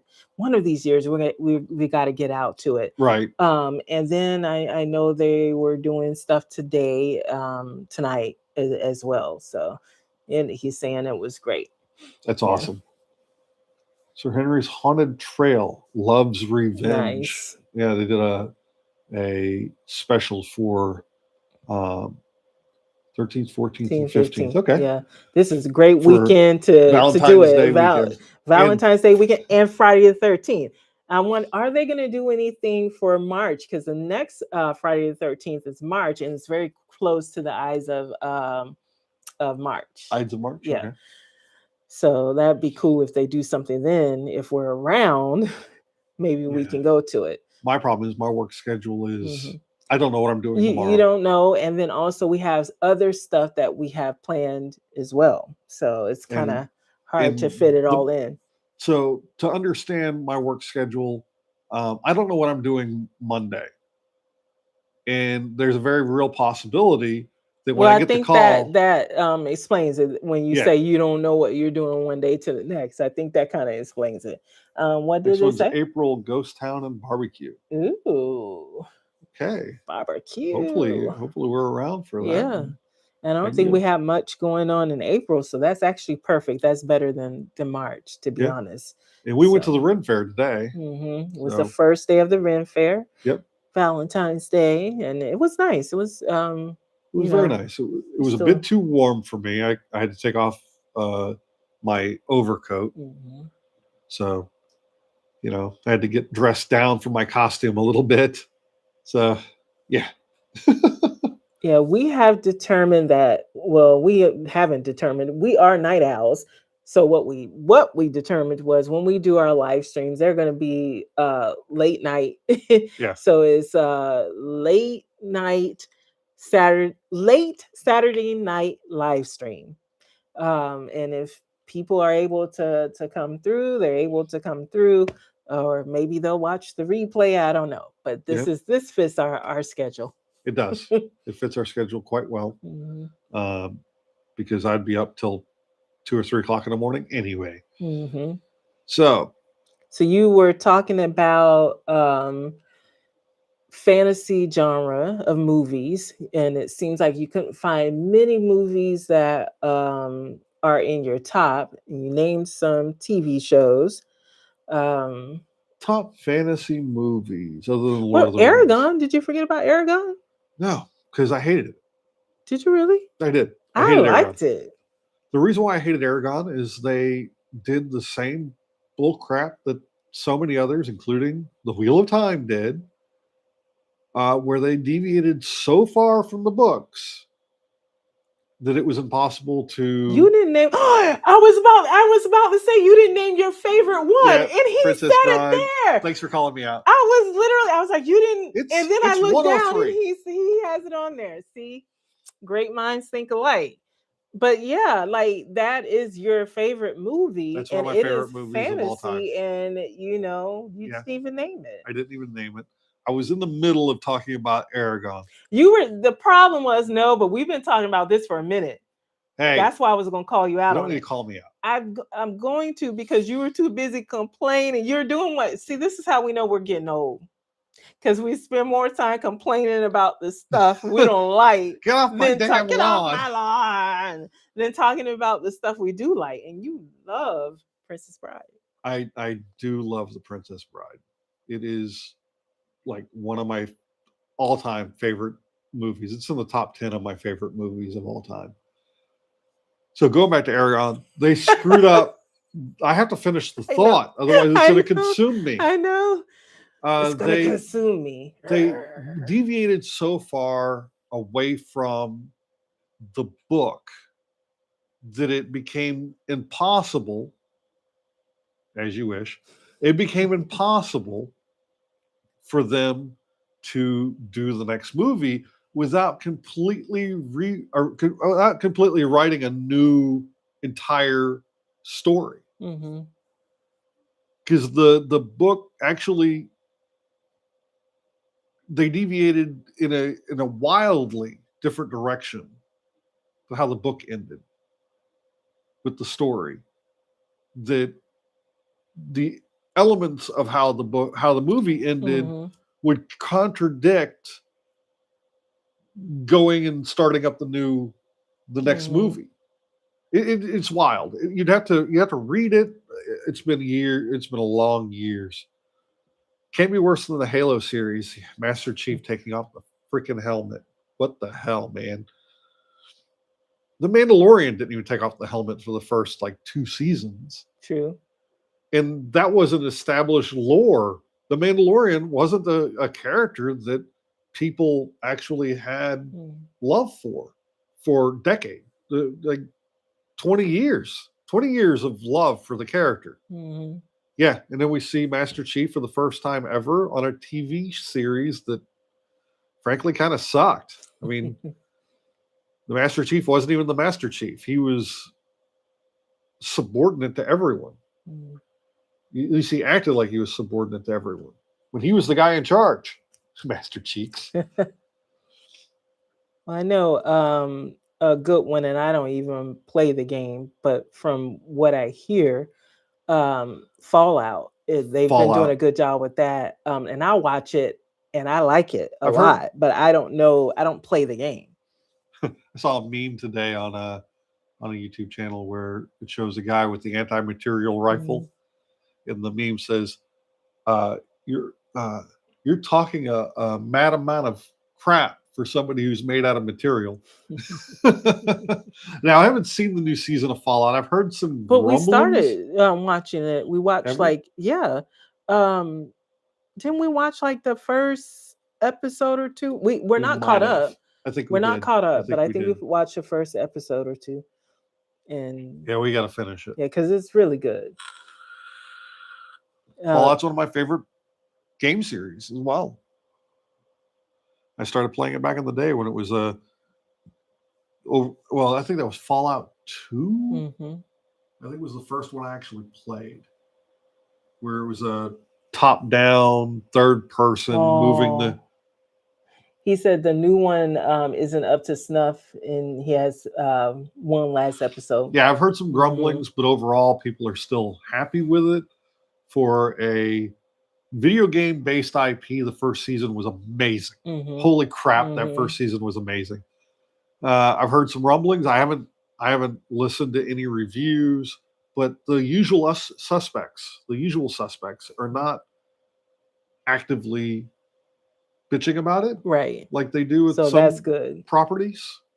So we'll see what's wrong with it. I don't know. I haven't. Like you said, we only watched the first couple episodes. We have so much to get caught up on. Don't even get us started on any of the Star Wars properties, because we're way behind on all of them. Especially since they're coming out with a Mandalorian movie. Yeah, and we like the show is good. And Grogu. So it's just we're addicted to YouTube. I think we're watching so much YouTube that we're not watching regular shows and movies, and we need to caught up. Regular shows that we watch. That's true. We have the Rookie, High Potential, Will Trent, and Abbott Elementary. So we're well rounded because we got comedy, drama, drama. We just finished watching Lost on Netflix. Found. Oh, it's Found. And highly recommended. That's a whole different show. Yeah, a whole different show. I've watched Lost a few times, but yeah, Found is way better. But I don't know if they're gonna get a season 3 because the network they were on didn't pick it up. Yeah, NBC canceled it after the 3rd season, and I, for one, am hoping that with the success it's finding on Netflix, that Netflix says, you know what? Let's do the next season. That's what I'm hoping. That's what I'm hoping. But this is why I like watching limited series, because there's a beginning and an end, and then you don't have to worry about a show not getting picked up, and then you get a ending that's kind of like a cliffhanger, but you're never going to get that resolved. So, speaking of limited series, one that I would recommend is His and Hers. That's on Netflix. Did I watch that one? Nope. No, you did. I think you did. You came in. You were Johnny Come Lately. I had already watched a What few was it about? episodes. It was the one with that the girl that the lady that plays on. Dang it! What does she play on? It's a I have Marvel no idea. movie. I'm asking It's a you. Marvel movie. Dang it! What is her name? That she was a character in one of the Thor movies, I believe. Yeah, you know what? Let me just look it up and I'll Oh show yeah, you. she was the Valkyrie. Yes. She was the Do Valkyrie. you remember now? She was in His and Hers. Yes, I And think I do what's his remember. name for Walking Dead? Shane. Oh yeah, And also he's Punisher. yeah. Yeah. Yeah. I vaguely remember the show. Man, We it's just a finished good watching show. I can't believe you vaguely remember it. It's really good. And it has good actors. So now, so John Bernthal and Tessa Thompson, those are the leads in it. But I recommend that. That was pretty good. Mm-hmm. Talking about limited series, one of the things she won't do is read fantasy series because she's afraid that, it will never end. But as I mentioned, give me my a trilogy, favorite, if you give me a good one, well, that's a trilogy. I will what? consider it. I will read that.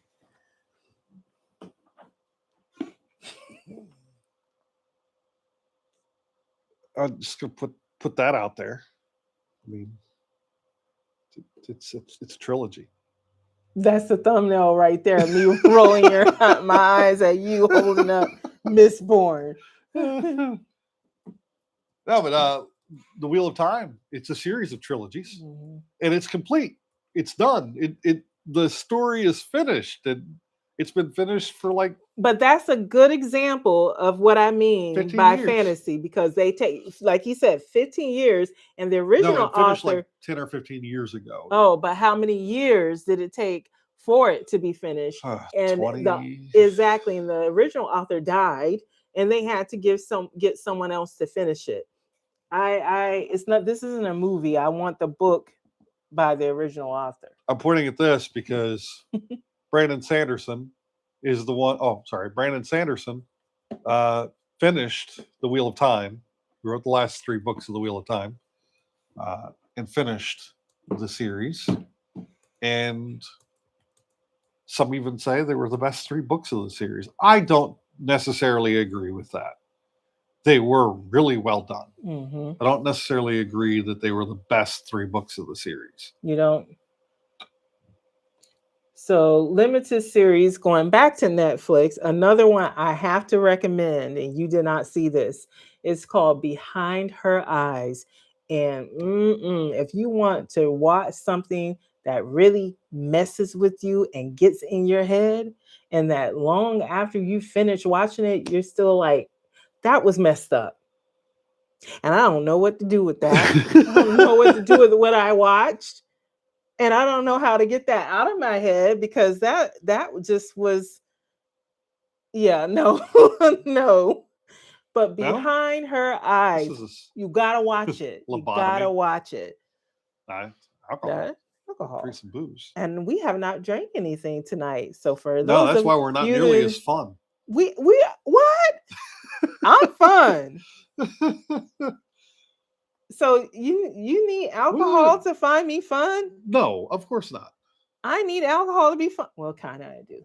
Sometimes. No, not at all. Sometimes. I'll admit it. Oh, so, did you want to do the Reddit thing? You brought up that Reddit thing. Excuse me, sorry. We didn't. You better not be giving me your germs. So are we doing that? We can. You guys want to watch a Reddit reaction from us? What? Let's see what. Bless you. Pause. Fire. Oh, bless you. Thank you. Lobotomy. Okay, I'm just we're caught up. We're pretty caught We're up. pretty caught up. So we have a new segment Make sure you hit that that like button. yeah, what he said. So we have this new segment that we're gonna do on the lives where it's called, let's see if I can remember from earlier. Nerdy Reddit reactions. I think I got it right. So we read a Reddit that's nerd related, and we just react to it or answer whatever question they have. So I started reading this to you earlier, and you were like, "Don't finish it. Don't finish Let's that. do this on We live gotta do it live. because I We think gotta this do will it be a good live. one. I think this will be a good one." Fuck it, So let's do it live. let me move this closer so I can see it. How do I bring up an issue I've been having with my group? Okay. That's the name of this particular Reddit. Is on the board game Reddit, and it says, "Hello everyone. My friend group and I love playing board games with some of our favorites being Size, Terraforming Mars, and Wingspan. You love Well, terraforming Mars. no. While I enjoy playing games with my friends and hanging out with my friends, there is something that's been bugging me for a while. And I've been wondering, how do I bring this up to my group? Whenever I play board games, I try to plan out moves while other players are taking their turns so I can make moves fairly quickly to keep the game going. My other friends do not and are actually easily distracted by outside noises. I actually hate playing in public area and whenever my parents have the TV on because of this and can sometimes take way too long with making a decision, which can sometimes be made worse whenever they're in the middle of having a conversation with each other. I do want to mention I'm not against them having conversations with each other while playing a game. One of the reasons I love Excuse me. board games is the social aspect. Nor am I against them taking time to make a decision on what to do. I just want to know how I can bring up this issue I've been having in a tactful way. Well, you know what? I'm definitely not I the think you just best make fun of them person. like I do. Well, you make fun of me because I have analysis paralysis. And you know what? I do take a long time to make a decision, but I've been improving on that. You have. And I feel judged by this you Reddit. you are judged And on you that should Reddit. feel judged too, because there was a part where he said, my friends are actually easily distracted. And you are too. I am. I'm easily distracted. So you're not perfect either. I don't know what an HD is, but my doctor says I have 80 of them. Yeah, you're off doing side quests when you should be playing the game. You know what? I've already figured out what I'm doing on my next turn. So I got to occupy my brain with something else while I wait for all of you to finish your turns. So maybe that's what he should do. I mean, That was a game we just played recently that the board changes so much between turns that it's really hard. I don't remember what it was. Oh, was that Revive? No. Hmm. I'm trying to remember what it was. We were playing a game, and so many things happen on different. Oh, I think it was Quirkle. I think no. No. I think it was a game I played with Jose.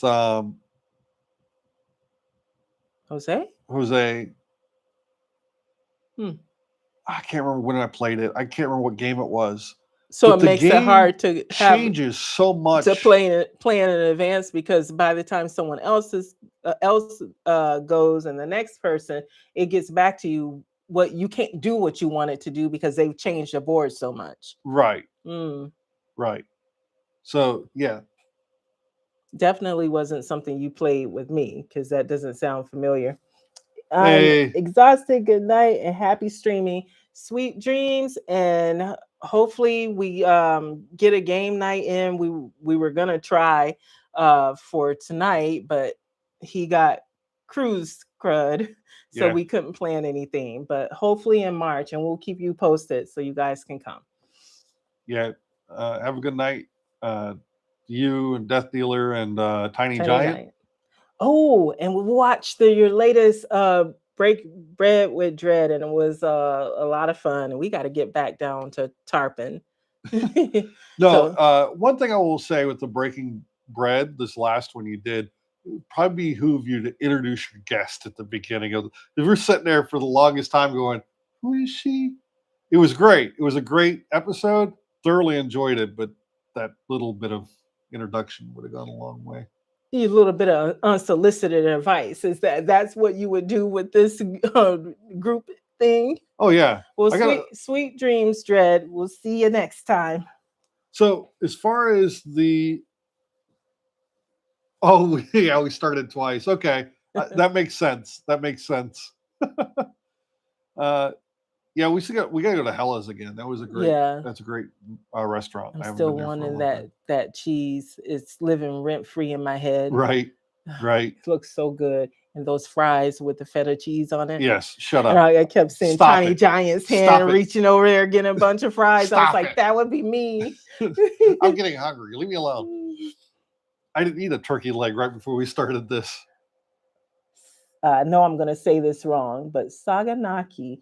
And now I can't text that to you because, but I can come back and just look and I'll see it. Right. So, as far as going back to our Reddit post here, I'm talking Greek food. That's much better than this Reddit post. No, I'm kidding. Well, actually, I'm not kidding, but go ahead. 360 version will be dropping on Thursday. Okay. Ooh, nice. That'll be cool. That will That'll be cool. So, bringing up distractions with players. First off, I would definitely try to make sure that maybe you can move your venue to some place where your parents are not watching TV, or their parents, or whoever's parents it is. Um, that would definitely help. Mm-hmm. I would never discourage any kind of social interactions unless they are a detriment to the game, and just reminding people, hey, it's your turn. Mm-hmm. Can be enough sometimes Yes. to let them know, hey, probably need to do this. And then you go back to your conversation.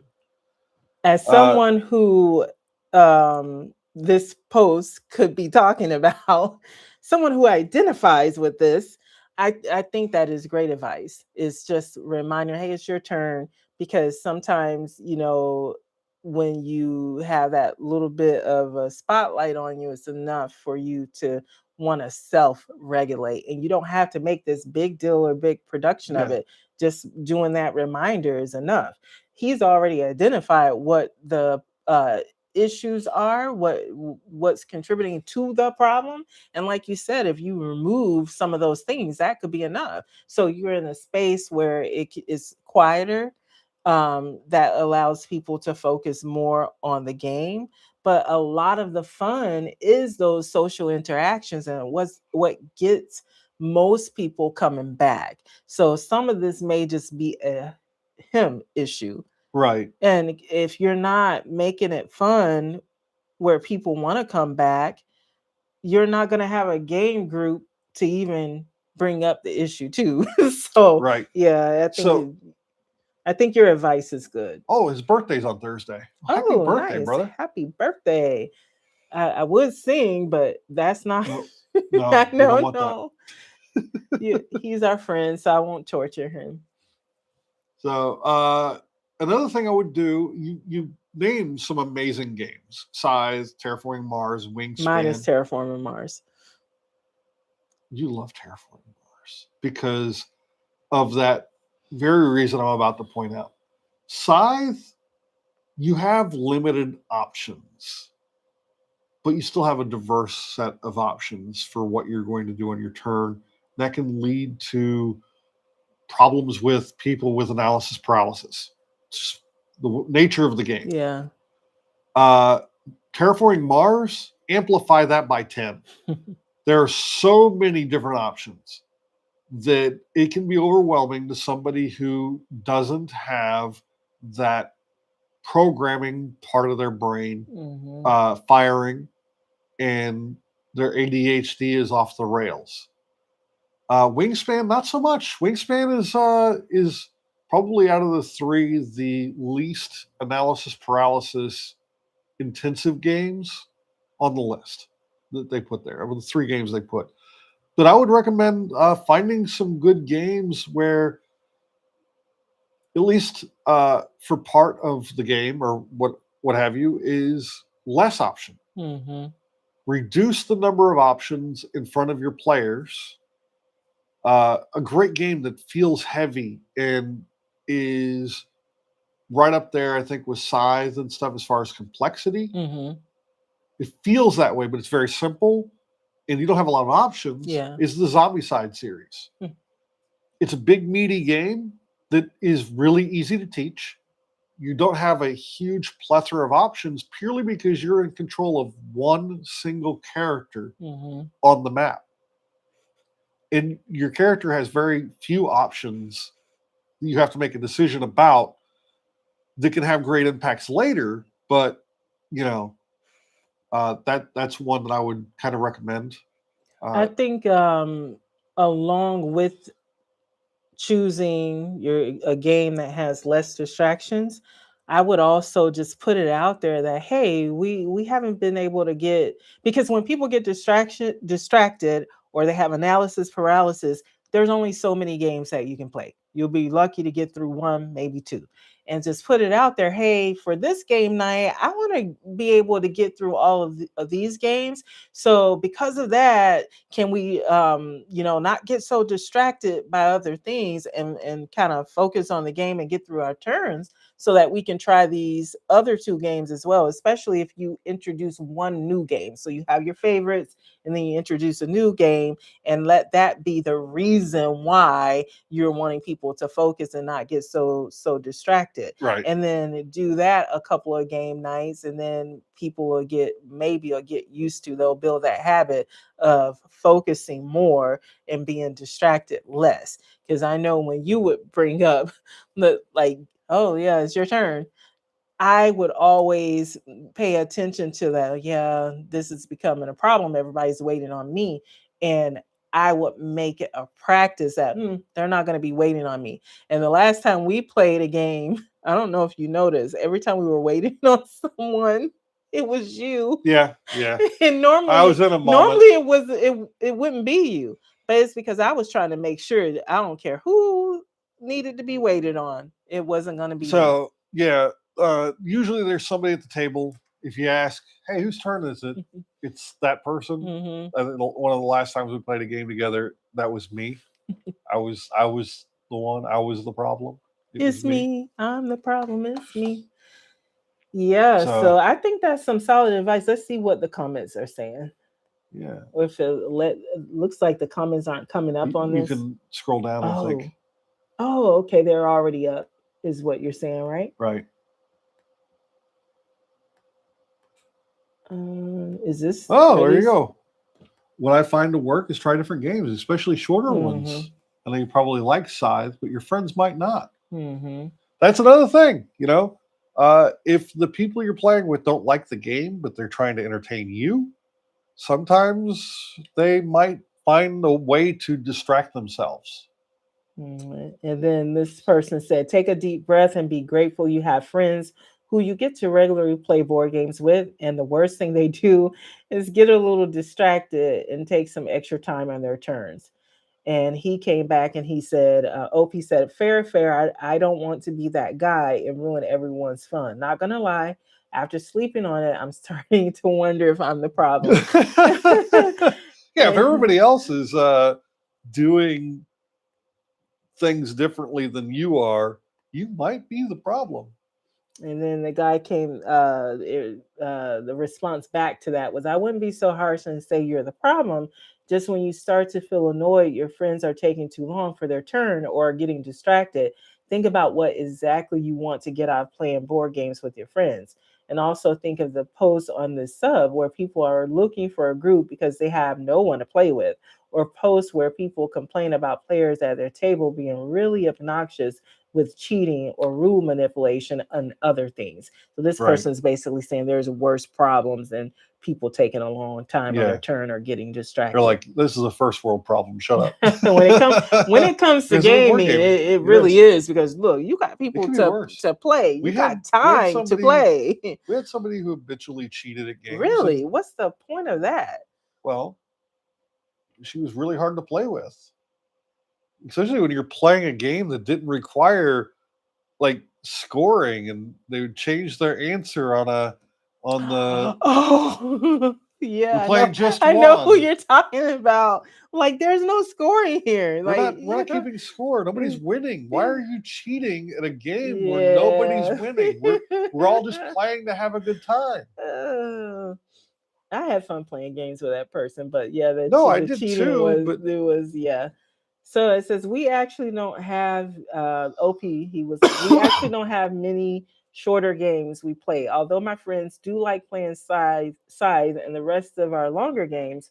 What shorter games would you recommend? I want to see if this person if actually recommended some games. So let's see what they recommended.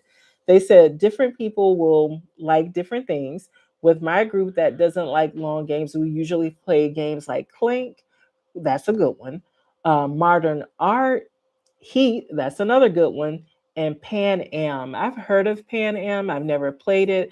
I've never heard of Modern Art, so I have to look that one up. But Clank and Heat are some really good ones. And what I like about especially Heat is that for people who get distracted, um, you're so in the moment with a game like Heat that it makes it less likely for you to get distracted by stuff going on around you because the game itself is so dynamic and you really have to pay attention to what everyone's doing as you're moving along the track. And another one, I think we talked about these games last life as well, is Thunder Road. Vendetta Thunder Road. You're not going to get distracted because there's so much craziness going right there. on the board And that Heat is over here somewhere. yeah. No, So I those agree. were some good There suggestions. were some good suggestions. Like Heat is another one of those games where it feels like a heavier game than it is, and it's not just the shortness of the game that can be the problem. It's the multitude of decisions or options, rather, the multitude of options you Yeah. have.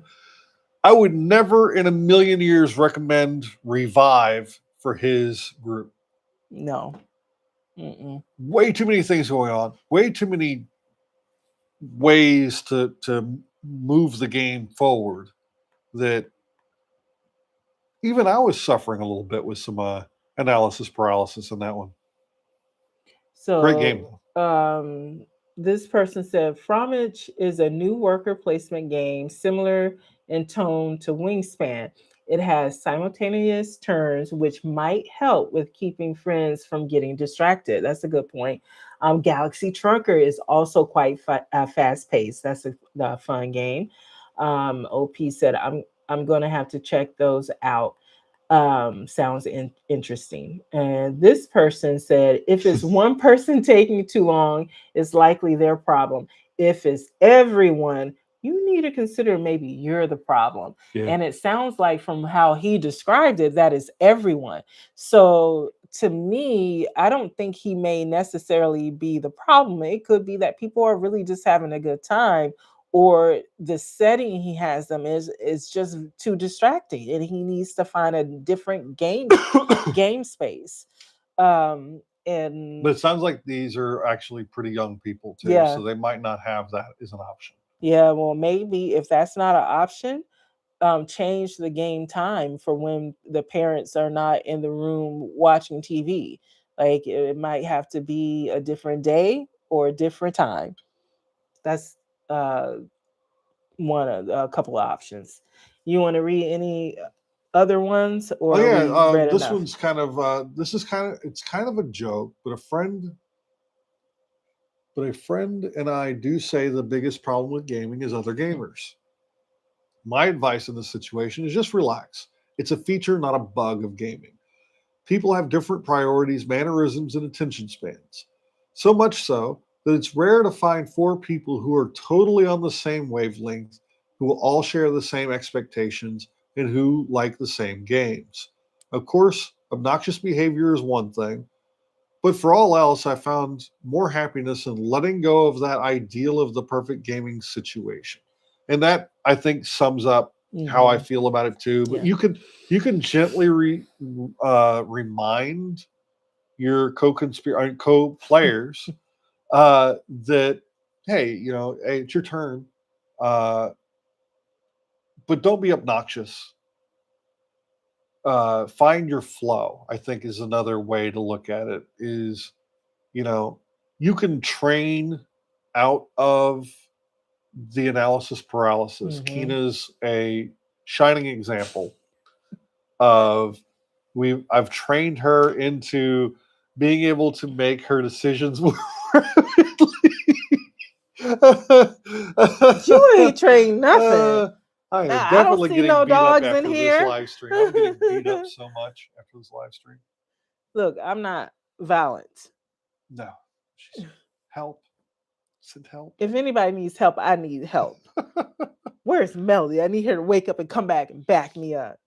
I think this person said something similar to what I said. They just took it a little to the extreme, but they said, I get it. Table talk is fun, but when one or two people are even invested in the game and are carrying on outside conversations with no relevance for the group, it can be annoying.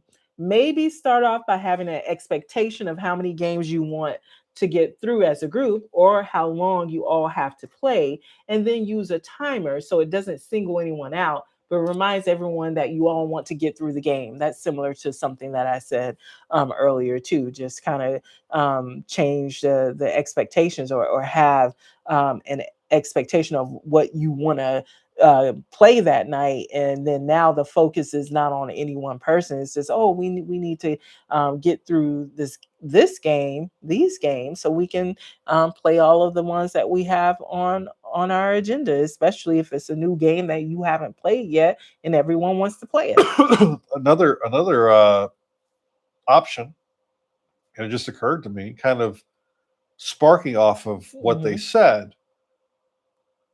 Try cooperative games Mm-hmm. where you're encouraged to discuss the game with each other. Where Isn't the Clank like that? conversations, no, Clank Oh is not. no, that's not. Clank is not That's not cooperative. cooperative. But also turn it into trash talk. Clank is another great example of Mm-hmm. we can trash talk each other because you know. But I think a cooperative game such as Gloomhaven, Mm-hmm. because you guys seem to be up there Gloomhaven. in the game Yeah. complexity level, where Gloomhaven Jaws of the Lion is a relatively cheap way to get into the Gloomhaven style games. Smaller box, about the size of a typical like large box game like Cyberpunk. I've got Gloomhaven Mm-hmm. in there. It's not a giant box game like the original Gloomhaven, Yeah. but you can get a copy of it at Target. You can get or your local game store or off of Amazon, wherever you shop for games. Uh, Gloomhaven Jaws of the Lion. It's cooperative, which means that the conversations you guys can have with each other is about the game, Mm-hmm. and the distraction can be within the game because it's cooperative. You're not sitting there going, well, I'm going to make this move, but I don't want anybody to know about it because you're playing against the other players at the table. You can probably introduce a cooperative game to your group to where the discussion that is sidetracking the game can be about the game Mm-hmm. and about your next moves. And you can involve that distraction into the game play, is what I'm trying to say. No, I agree. Not everybody's So sitting there analyzing. Okay, they did that. I'm gonna do that. The game, the conversation can be open and okay, I think we've given some solid advice, and it was backed up by some of these comments. yeah, So I think that's a good spot to end for our first nerdy Reddit reaction or yeah. response or advice, whatever you want to call it. So we're gonna wrap that one up, and I think we'll clip this out Yeah, and we're kind gonna of clip make it this out a, and make a it on its own separate little. video. So we're not leaving right now, but actually, I don't need to sign off because I can put a little thing at the end of it when I clip it out Yeah. saying signing off for that. But if there are for anyone who may be watching now, I know it's late, we might not have anyone, but may We have got some four people on the people. I think one of them is the TV in the living room? We may have someone on the replay. So if anybody watches on replay, if you have read some nerdy Reddits that you think it would be good for us to react to, send it to us. Put it in the chat on this. Or we have a Nerdy Weds Facebook page. This is not the cruise Facebook page, although you are welcome to join that one as well.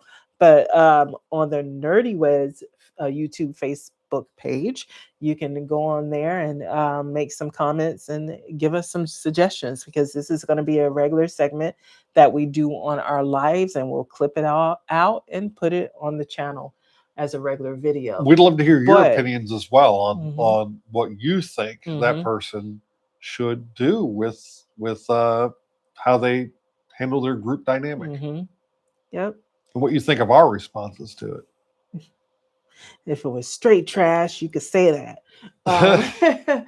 But since we're talking about board games, I think we last live stream we talked about the games we had played that month, because that was in January. And since then, in February, I don't think I've played any games. I know, I haven't, because we did the cruise, which was February 1st. But you played at least 2 games on the cruise. What were those games? On the cruise, I know I played Flip 7. And Skip-Bo, right? And did I play Skip-Bo? Didn't you play that with Jose and Angelina? No. You played 2 games. Was it Phase 10? No, I only played 1. Oh, you only played Flip 7? I only played Flip 7 with them. They played Skip-Bo themselves. Gotcha. So I left our copy of Skip-Bo in Phase 7, or Flip 7. Flip 7. Phase 7. Merging games. Yeah. But yeah, I left our copies of those 2 games in their room, and they played Skip-Bo the next day. Flip 7, that was your first time playing it. What did you think? That was not my first time playing it. Okay. We played it together. You said you hadn't played Skip-Bo. I have not played Skip-Bo yet. You still haven't played it because you didn't play with them. So never mind. We're going to have to play. You know what? You can't do Skip-Bo 2-player, can you? I don't know. Where is the game? It's in the living room. You want to grab it? I think. Yeah, it's in there on one of the Star Wars. Yeah, books. We can look and see how many players it is. Maybe we can play it. I don't think it's 2-player, but we'll see. They played it together. Yeah, duh. You literally just said that they played it together. I'm such a ditzy head, but we will probably play that right now because he's never played it. But, it's on the table. Huh? I found it. It's on the table. You found it? Yeah, but 2 to 6. All right. Ages 7+, so I can't play it. It's funny that you played Flip 7, which is one of the games that I recommend taking on a cruise, or actually one of the games we did. What was that video we did over Vlogmas? We were doing suggestions. I think it was introducing new games to people or something. I think I might have. And you gave me such a hard time about My Kitty games. But what did you play on the cruise? My Kitty game. Okay. In my defense, I was playing with Jose. Oh, rude. Hey, call him as I see him. Rude. How rude? Can I see Skip the box? So I want to read this for people who is new to what. Oh my God, it is Kitty. There's that nope, nothing on here. Skip-Bo, addictively simple, simply addictive, simply et captivant.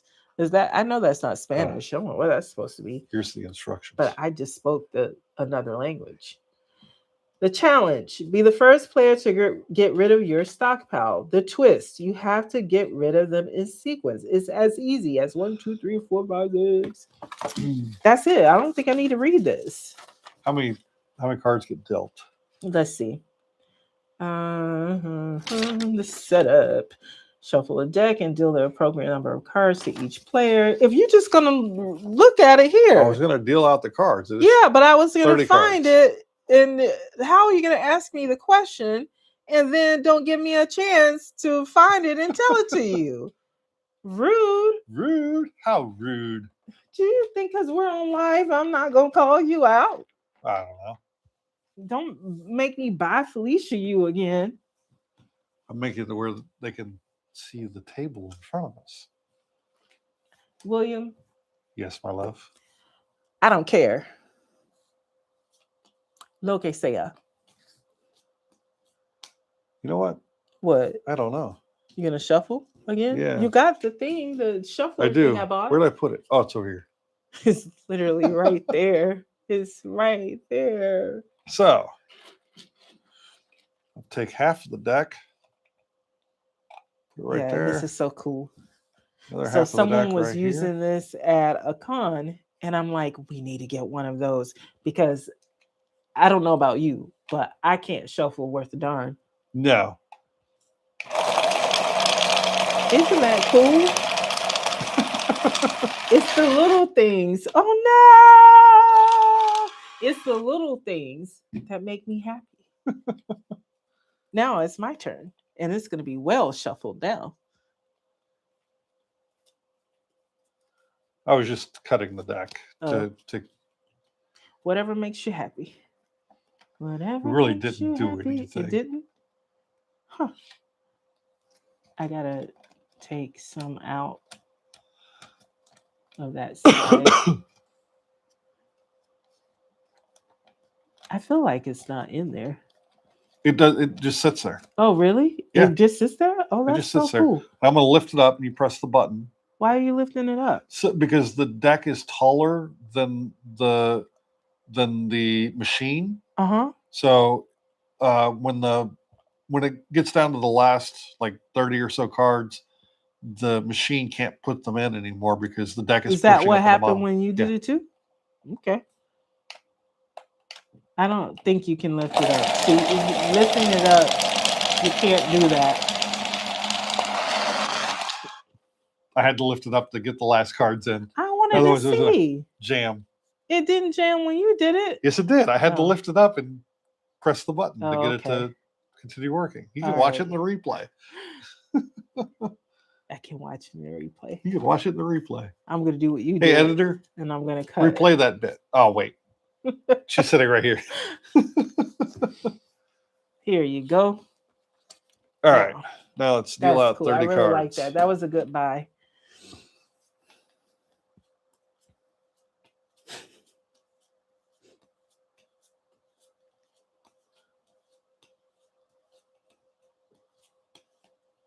You should count out loud. 25, 26, 27, 28, 29, 30, 31, 32, 33, 34, 35, 30 cards 36, per person? 37, 38, 39, 40. You wanted this. 41, 42, 43, 44, 45, 46, 47, 48, 49, 50. 1, 2, 3, Can 4, you count to 5, 60 6, in Japanese? 7, 8, 9. I'm going to see if I got 30 cards. Rokuju? Can you Rokuju. count to 30 in Spanish? I want to learn. I cannot count to 30 in Spanish. I can count all the way to up to 1 million. I think I can count up to 999,999 in Japanese. I just don't know what the word for million is, because once you've learned how to count to 10 in Japanese, then you just learn the word for 100 and then 1,000, and you know how to count all the way up to 1 million. So I just got to learn how to say million in Japanese, and I would have that covered. All right. So explain the game, which is really simple, to the audience. Yes. You're doing what I'm doing. That's too, great. Huh? What? Are you okay? No. No? No. What's wrong? I'm not okay. Give me a second. They're out of order. There's some topsy-turvy ones in here. Yeah, I had to fix mine too. It's probably when you shuffled them. Probably. No, I think it was already that way when they're... Okay. So, 162 cards. We're playing with probably 60 of them. A couple more times. Shuffle the deck and deal the appropriate cards. Turn over only the top card of your stockpile. So our stockpile is our 30 card deck here. Mm-hmm. You're trying to get rid of to win the game. During play, up to 4 building piles will be. Oh, I played this with you. Oh, I did play this with you. I thought so. Yeah. So you play Flip 7 and Skip Boat. Maybe it was Phase 10 you didn't Yeah. play. What you're doing is you're flipping over cards into. You have 4 stacks you can flip them into, and then you're trying to keep adding to those stacks, matching ascending cards, going from lowest to highest, and so 4 building piles. And then there's discard piles. During play, each player will also create up to 4 discard piles in front of them. And then you're trying to move. Do we have to shuffle cards this? From your discard pile. We have to shuffle this. It's already shuffled. So you can shuffle it again. Yeah. Because we're not supposed to have it in any type of order, right? The remaining deck is face down in the middle of the play area. This is the draw pile. So the rest of the cards are in play. We'll put that right there. Put this game on replay. Start all over again. So building piles for both players. So it'd be 4 building piles, and then we each have our own 4 discard piles. Then we're going to youngest player goes first. On their turn, each player will do several things in the following order. Draw from the draw card pile until you have 5 cards. So the draw pile is the middle pile here. Yep. Trying to get rid of all of these cards. Till you have 5 cards. At the beginning of every turn, you will draw back up to 5. If possible, add to building tiles from your hand, discard piles, and stockpile. When you've played all the cards from your stockpile or hand that you can, end your turn by adding 1 card from your hand to any of the 4 discard piles in front of you. Play now moves to the next player. So yeah, it's a very simple game. All right, so we start our stuff here. Yep. And I think that can be seen. Can yours be seen? Yep. Okay. So I have a 9. You have an 8. Or is that 6? No, it's a 6. No, it's a 9. It's a 9. It's okay. Is it though? I mean, yeah, because the top number is the one right side up. Okay, yeah, it's a 9. Yeah. It's confusing. They should put a It is little line confusing. there. They should. I guess we'll see when we get a 6, right? Right. So,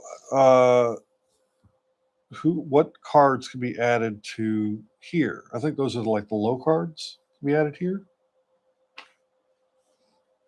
I don't remember. A 1 or skip mode card is required to begin any of the 4 building cards. Must be added to the building piles sequentially, and we have to draw up 5 cards from this deck. Oh, so why did we put that down? Because it told us to. I can see your hand. I can see your face. Oh, it's a pretty face. I like your face. It's rude.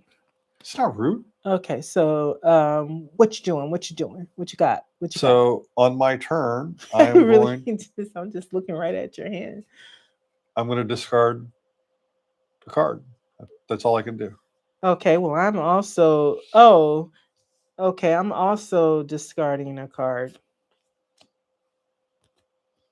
Oh, but if you could keep going, you could keep going. So it's my turn and I can keep going. Right? Isn't that how it works? Yeah, if you can add the building ones. Oh, but I thought you could keep adding to your hand if you could keep going. If you could keep adding, if you have more in your hand, you could keep adding it to your stack until you can't anymore. Game, but it is a simple game, and once you have to remember. Once you remember, then it's very simple. But I think on your turn, if you can keep laying down cards, you can continue going until you can't lay down anymore. And then the next person's turn. So on your turn, what you're going to do, draw draw from the draw pile until you have 5 cards in your hand. Yeah, I did that. If possible, add to the building piles. There are no building piles yet because Mhm. neither one of us has put out a 1 or a skip bow card. When you played all cards from your stockpile or hand that you can, end your turn by adding 1 card from your hand to any of the 4 discard piles in front of you. Play then moves on. Okay, so I drew up to 5, and I'm taking that card back because you're saying you could put over here, like A 1 or a skip bow, and then which you is could wild. Okay, well, I'm not. I'm just gonna do this. Okay. Yeah, and then that ends my turn because once you discard, I couldn't keep going because I had discarded. Right. Okay, it's your turn. Do I drop to 5 on my turn? Yes. Okay. This sucks. Oh wow. So now I'm drawing up to 5, and I am going to do this. I'm not discard. I can lay and keep laying until okay. Not on these. That's Oh, man, discard. gotta be over It's here. these. I keep we need trying a 1 so or a skip hard bow. to do wrong. Okay, so I am going to, dang it. This is annoying. So I'm gonna do this. I don't want to do this, but that's what I'm gonna do. Your turn. How do we take cards from the stockpile? Exactly. That's what I think we're. Wow, there's like this game is so simple. It Maybe is we should simple, have but read the rules better. It's 2:00 in the morning. I'm not tired. I am. I'm not saying, stop, but Sounds like that's what you're saying. What you're saying. You ain't saying nothing.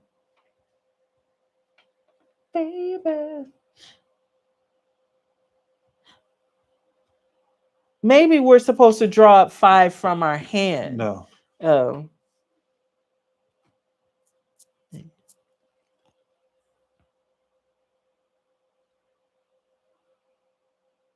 Okay. So the card you flipped over, that 8, goes on top of your stockpile. When you can play the card off your stockpile, you then flip over the next card. Gotcha. And you keep playing them until you run out of All cards right. in the stockpile. That's how it is. Okay. So it's your turn and you could play that 9. I can play that 9 nowhere. There's no place You to can't put it That is a discard pile. These are my 4 discard piles. I'm trying so hard. We don't have any building piles yet. Yeah, it's your turn. I'm gonna make this game do what I want it to do. I need to make skip Kina, and then I can. I'm gonna skip Kina right now. It's my turn again. My way. Go ahead, your draw turn? up a card. How's it your turn again? I'm You're just not playing. skipping Kina. You're not. You said you're you're gonna not make it skipping skip nothing. Kina. I'm like, yeah, I'm gonna skip Kina right now. You're not skipping nothing. So I drew up. Dang it.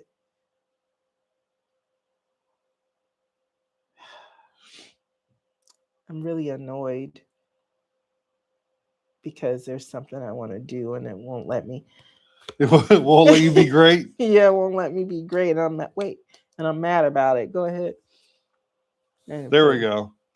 I played the 1, then a 2, then a 3. And I went totally discard see his hand. this. All right.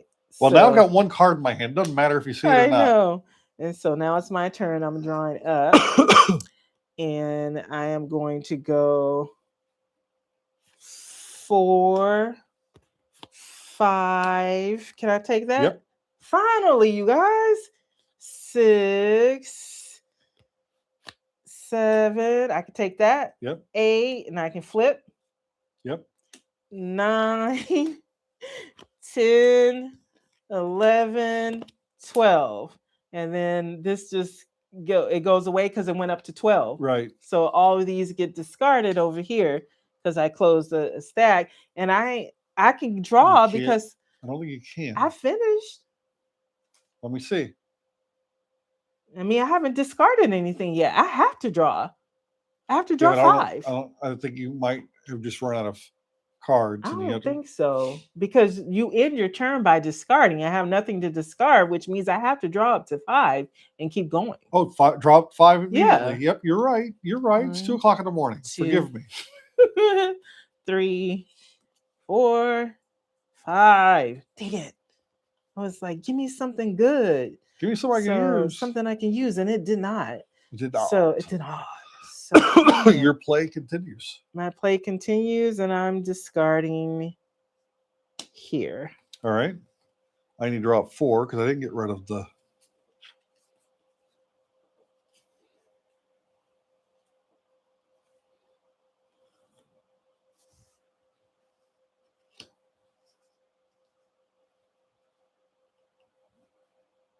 It's your turn.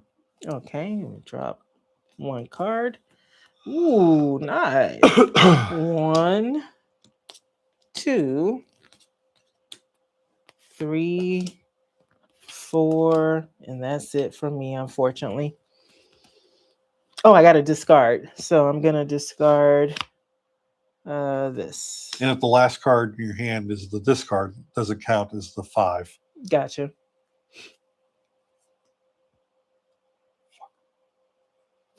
I can get rid of that one and discard that one.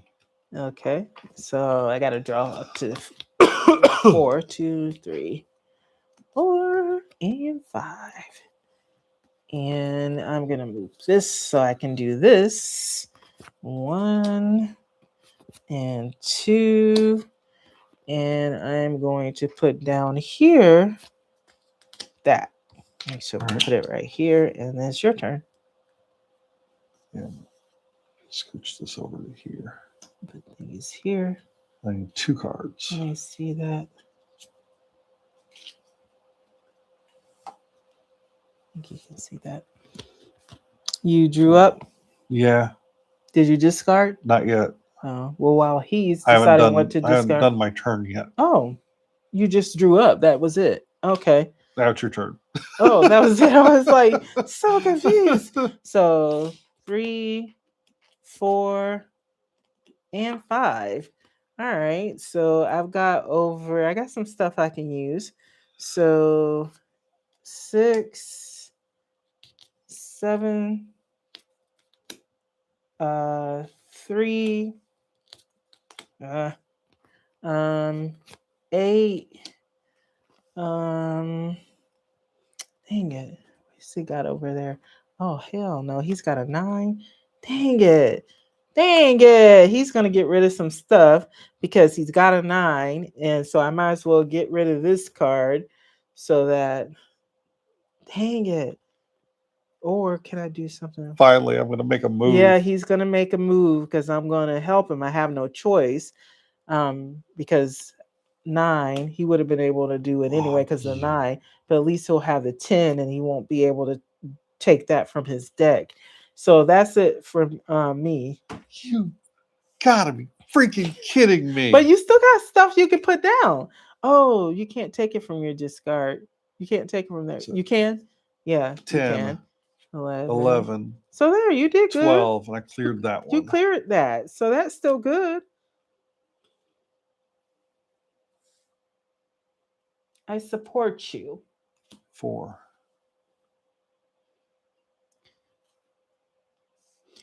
This game turns around so quickly though, because I remember the one time we played, I was doing so good in the beginning, and then the cards became in your favor, and I think you ended up winning it. Yeah. So 3, 4, 5. So it's a fun game, but the tables turn on you. 5, 6, just like that. You got a 7. And that is it for me. I got a discard. You know what? I think the last round I played, I didn't put a discard down. Oh, really? I'm pretty sure I did not, but that's okay. It's my own fault.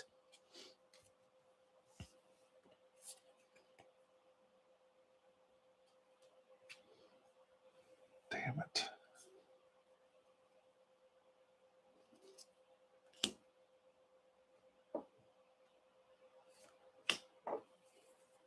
It's your turn?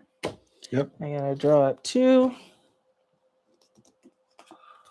Well, I only have yourself this. I know you're going to have a 9 and a 10, so you'll finally get able to put that one. And I'm going to remember this time to put a discard down.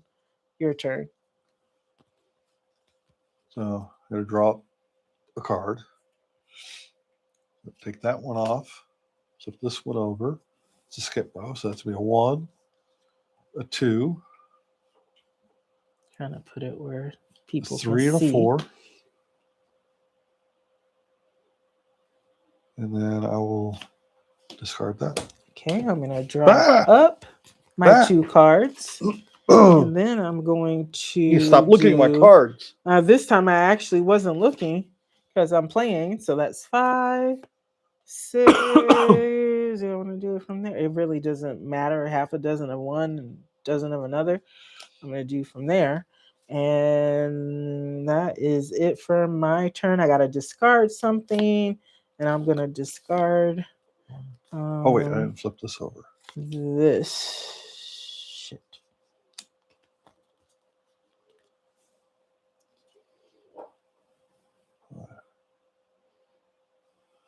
I'm gonna put 7. these like that, like he is, doubling them up. Your turn. Oh, that was quick. 1. Okay, who shuffled these cards? The shuffler. I got absolutely the machine nothing. What you the bought? heck? I like the machine though, but it didn't do a good job. So all these 3s. Crazy. Your turn. I had nothing.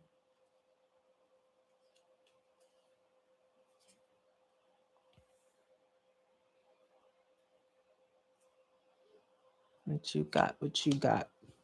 Fuck all.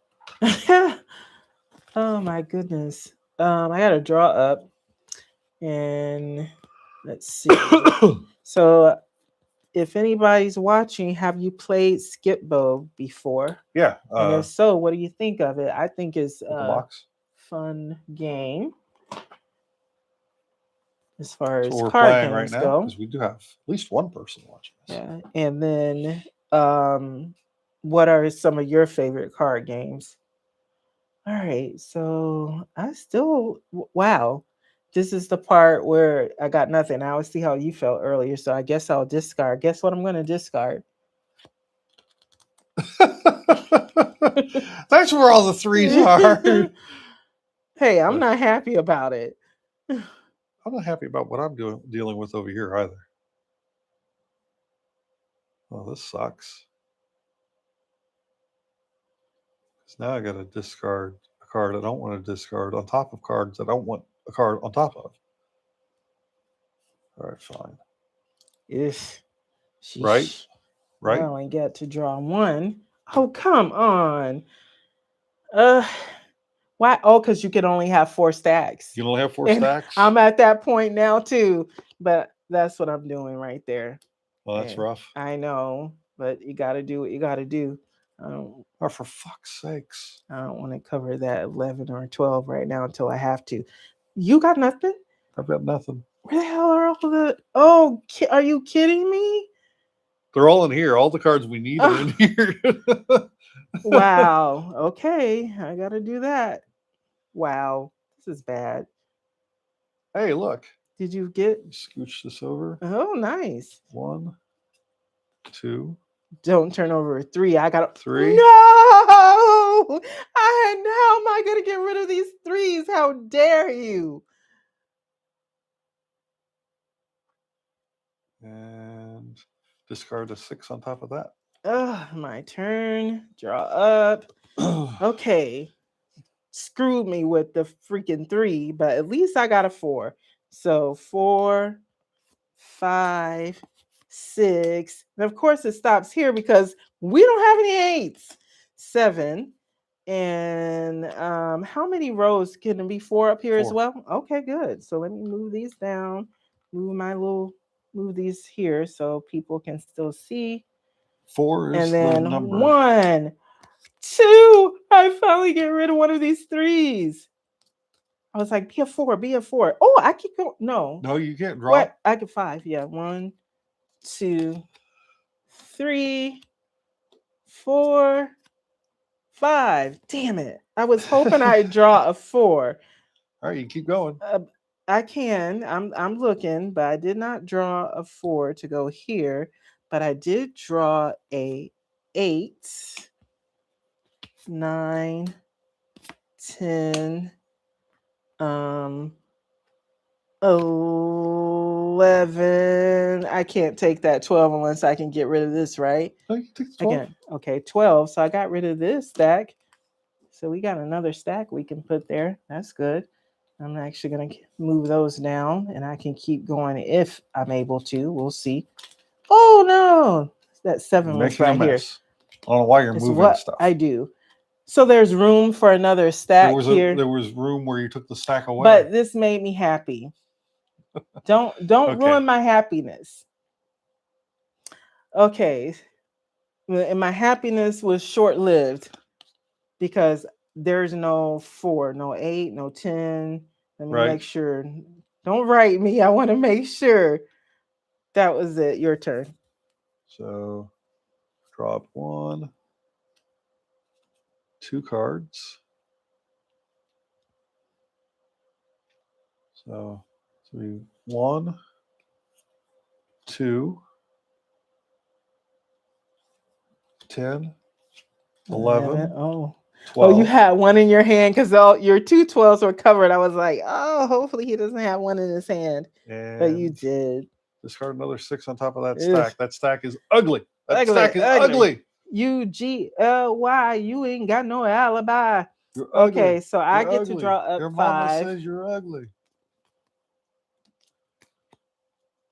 You got a lot of 6s. Yeah. Yep. So I'm looking here to see what I can do. I know I've got a 3 here, so I can put that 3 there. Man, this is tough. I got some options. We'll do them. Oh, slow your roll, homie. Can we just do a Reddit post about this? I didn't. I really did not take that long enough for you to call me out like that. Rude. Okay, look. 4. How dare you? 5. Oh, you could have been able to get rid of one of those 6s, but 6. How dare you? 7. And that's all I've got. So let's see. Do I want to? This is a mess here. I think what I want to do is this. Your turn.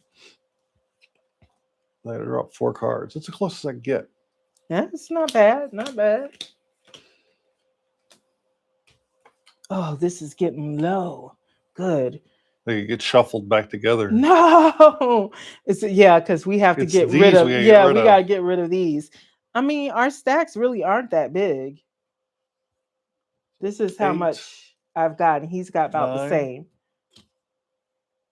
10, 11, 12. Boo.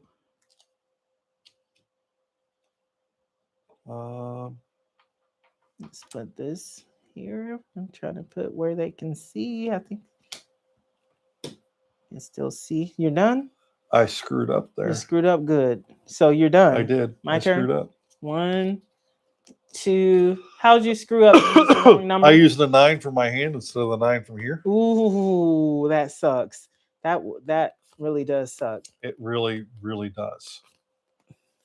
That is not good. Let me pay attention to make sure I don't do that. Oh man, my options here really suck. I could do that. Doesn't give me much, but it's something because I don't have. All right, I'm gonna do this. I'm gonna go 1, 2, 3, 4, and unfortunately that's all I've got. And I'll put a 7 right there, and then it's your turn. All right. That's 4 cards.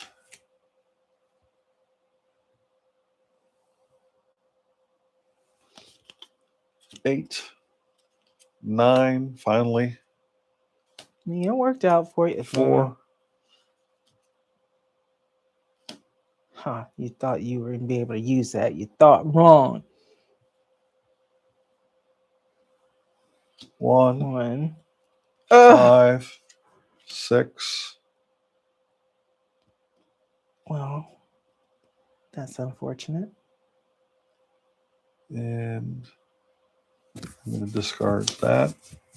And that ends my turn. Okay, With so one I'm card gonna again. 1, 2, 3, 4. Oh Who my is God! watching Give me us? this freaking threes. What the heck? But Thank you for being here. yes, thank you. Let's see. And our microphones are still reading good. 2, 3. Stop that. 4. Stop that. Stop what? Oh, mind your business. I was able to. Oh. Oh no. Did you screw up? No, I actually didn't screw up. It's just there's nothing here. And I already have 4 here. Oh, and that's a 3. Oh, what to do? Oh no. No, look. Oh, 7. Thank goodness I didn't discard before I saw I had a 7 I could put there. Let me pay attention. Oh, 10. Like, is she gonna figure this out? 11. Oh, I can make that a 12. Oh, that's great. That so worked out for me. Oh, discard. And then I could put a 1. And I still have to pull over. 5, 6, 7. And I get to pull 1 and keep That's going. disgusting. 2, It is 3, disgusting. 4, 5. You tried to I trick forgot to me flip that card. and flip that. You tried to trick me earlier. You wanted me to mess up. Oh no, I was sitting there watching. I was like, Let me oh, pay let her attention. mess up. But Let me pay attention. Don't let him distract you, because you know how he does. So, 8, 9, it's disgusting. 10, It's absolutely 11, freaking gross. 12. Oh my come goodness, that's so on. good. Come That's on. so good. And let's flip this over first. 1. Come on. Don't be it. Is that really it? That's it. Discard. Oh no, that's not it. 5. God dang it. Turn over. 6, 7. Oh no, I couldn't get rid of this 1 card. Oh, pay attention for a second. Make sure. Are you people watching this? This is gross. This is awesome. But this happened that one time before, and you still made a comeback. So I don't feel that happy. But it's your turn because I just discarded. It was a 1. I know, but there's 4 up here.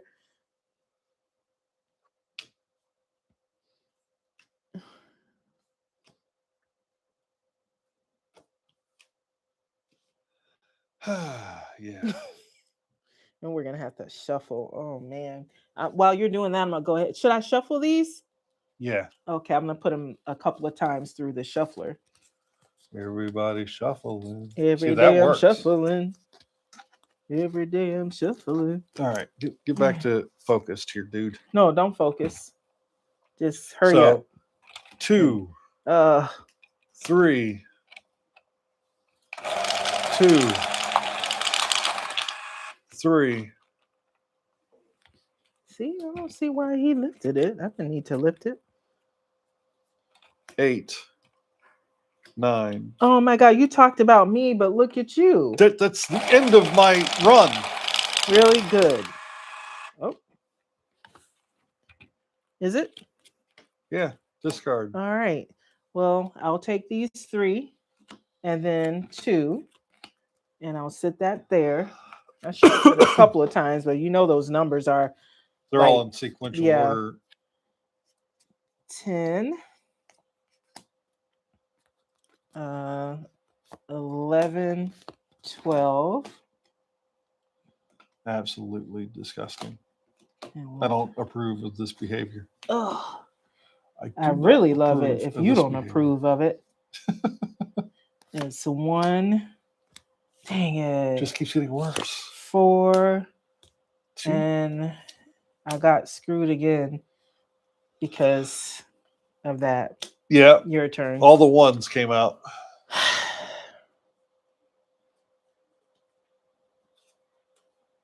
Well, I've shuffled a couple of times, so. Yeah, I drew a 9, 10, 11. Mm-hmm.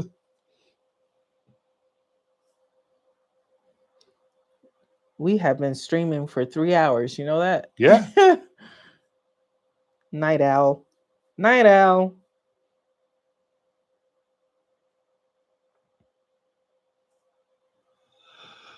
Let's see.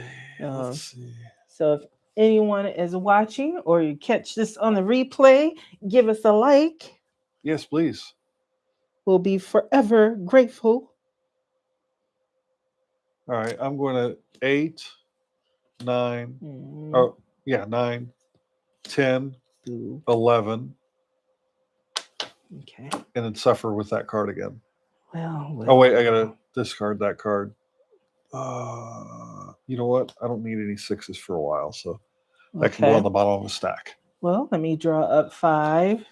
That's the first time I got rid of all 5 cards in a turn. 4.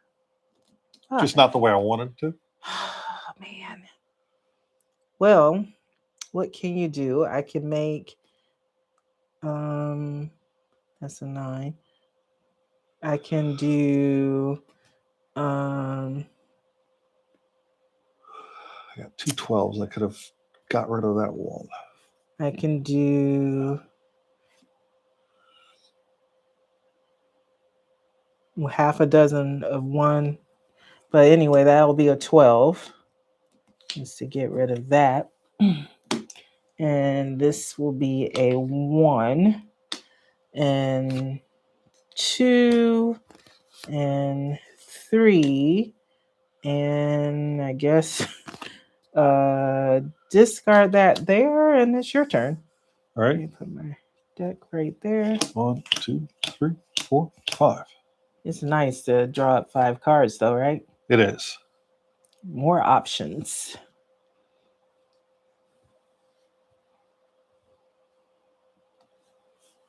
Four, 5, 5, 6, 6. Okay. Did you discard? Oh, no, I didn't. Yeah, let's put that on. And I only get to draw up 4. But they didn't help me. Well, actually, they did. That's a lie. They did help me. So do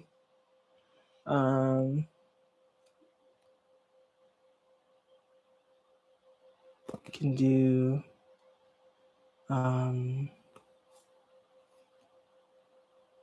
4, 5, 6, and then I can discard a 6. And it's your turn. All right. 1, 2. Son. Go. Cool.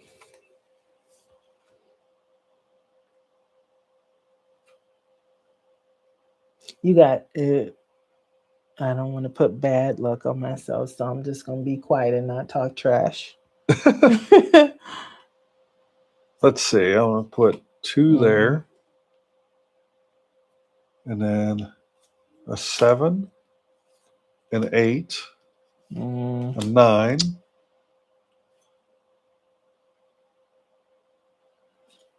a 7, 8, 9. You gonna discard? Oh, and I got rid of all my cards. You did. So you got 5 first more. time. First time. I was like, you gonna discard? And you're like, I got nothing to discard. You get to keep going. So put up your dukes. I was like, I ain't got no dukes. I didn't even talk trash, and he still had good luck. So 7. Because this really is a game of luck. 8, 9, 3. Oh my gosh. Discard. Okay, you discarded. I'm like, oh my god. Like, oh no. All right, what can I do? That was good. I'm not gonna lie, that was good. It'd have been good if I'd have got some cards off this stack. It's the only thing that So, matters. This is all fluff. It is. Are these all 11s? Yeah. Okay, okay. I think I got something. I'm just glad I was able to block all the 9s. You were 10, 11, 12. So get rid of that stack. And I do have a 1 here. And I have a 4 here. And unfortunately, that is all I've got. I've got a discard. So I'm going to discard here. I had to keep looking and make sure I didn't have anything else because sometimes I do. Oh, this is the discard. Yep. 2, 3, 4, 5. That's gross. I like when you say that. I'm not gonna lie. You're not gonna lie? Yeah. Y'all tell no lie. All right. Get your hand off my cards. Whatever. There's a 10. There's a 10. There's an 11. There's a 12. Which gets rid of this. Which gets rid of that. Finally. Oh, wait. That can go straight on to this deck as a 2. And this gets flipped over. That becomes a 3, a 4, a 5. 1, 2, 3, 4, 5. And that's a 2. It's exactly what I was talking about. I was doing so good. And then he comes and make a little comeback. 11. Because the cards 12. then become in his favor. May the cards be in your favor. May they not. Well, I don't like this. So, yes. She's like, I don't like this. May they be in my favor. 1, 5, 6. And throw that 6, 7. Wow. Wait. That's 1. Damn it. Good.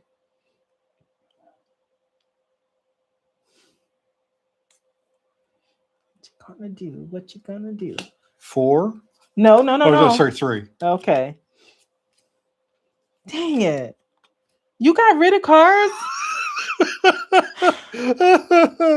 I like this game all of a sudden. My God. Did you draw from here? Yes. Let's move that further away. What was that, 3? Yeah. Oh. Well, such is the nature of the game. It's a game of luck. And this is the game that Jose loves so much. I know. Why? I don't know. He probably has good luck. I'll make that an 8. And then I'll discard that. And that's the end of my turn, finally. That was the most disgusting turn I've ever had. Disgusting? That was a good turn. What are you talking about? You even got to draw up. I can't say it's disgusting when it's your turn and it's happening. And not say that it's disgusting. I did it like 3 times. I got to refill my hand 3 times. Okay, I'm gonna do this first, just to turn over a card. Screwed up. You did. I had no reaction when you did it. I was like, I'm not gonna make no reaction. Yeah. 7. My bad. Ooh, 8. Okay. Ooh, what you gonna do? With all that junk. It's a 3. Dang it. I blocked that, but I didn't block the other thing. 2, 3. We're gonna go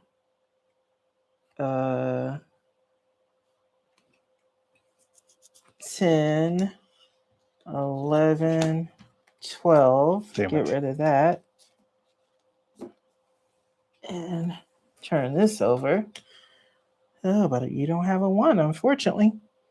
I do. You do. Lucky you. This is a 3, and that's a 3. And 9. And then I got to discard because I don't have anything, unfortunately. That's bad. It's Oh, bad. well. There we go. Your turn. 1, 2. All right. Let's see what he's That's got. a 1. He had his 1.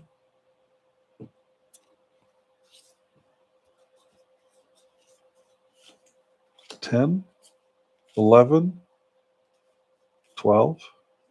And he's got another 1 Fuck. over there.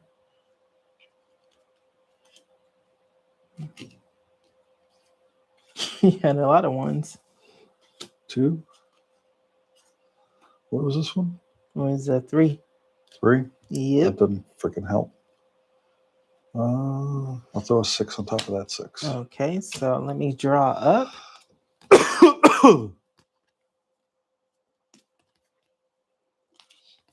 Okay, so I drew up, and now we got all these low numbers over here, but that is a 3. But I got this 3.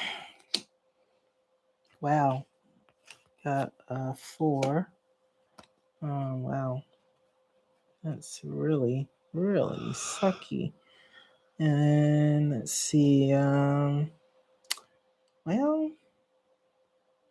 I guess we'll do. And it's your turn. That's bad. That's bad. Didn't get rid of many cards.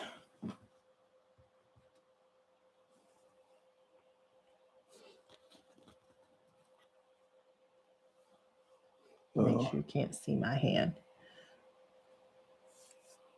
4, 5, 6, 7.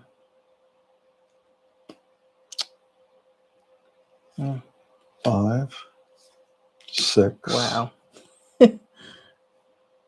Discard. He discarded. Let me draw up. Okay, so 7, 8, turn over. 9, 10, 11, 8, and unfortunately, that is all I've got. That's so unfair. So there's that, and it's your turn. 5, 12, 11. That would have been nice. 1.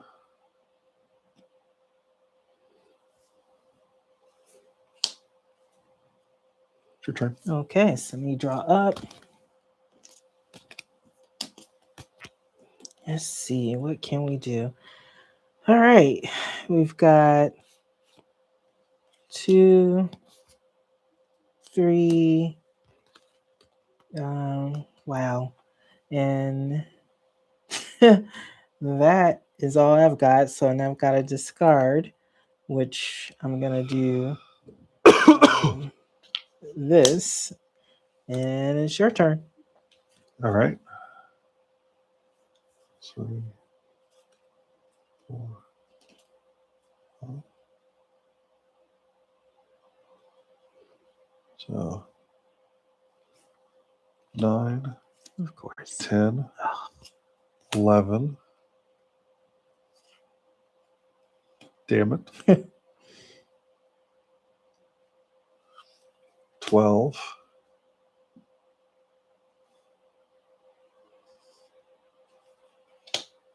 Discard. Oh, you fucked up. So Oh no, I did fuck up. I'm gonna draw up. Wow. Whoa, man, you could have kept. I'm No, tired. I don't know if you have a one in your No, hand. I don't. Um, But I could have got rid of that. yeah. Do you have a one? No. Oh, so it doesn't matter. It doesn't matter. It would have been nice though. Why I've did got. you move that card? It was on top of that, Oh, okay. and I moved it to make sure it was on top of that. It wasn't. You really think I was put a 6 by Oh, people itself? have done crazier things. I have nothing. This Give is me crazy. the shuffle. I'm gonna have to just discard because I've got nothing. I don't even have a 1 to put down there. You do. So that after you're done shuffling, it's your turn. Every day unshuffling because I got nothing.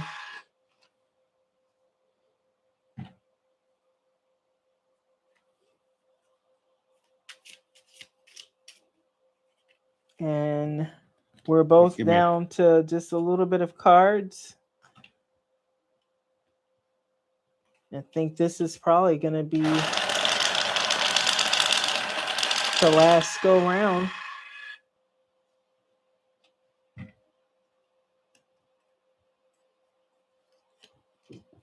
Excuse me.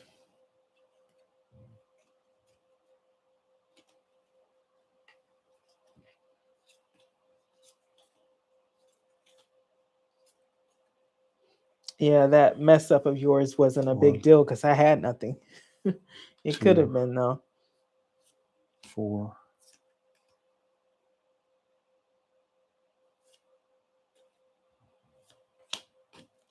Yes, you didn't have a 5, but I do. Man, it's from right here. No, I'm happy because this is a never ending. No, the game takes a minute. I think it's probably quicker with more people, right? I think so because you get fewer cards in the stack. No 2, no 4, no You can stop 9. And now I gotta discard, and I'm gonna discard a 8. Your turn. Oh, that's fucking garbage.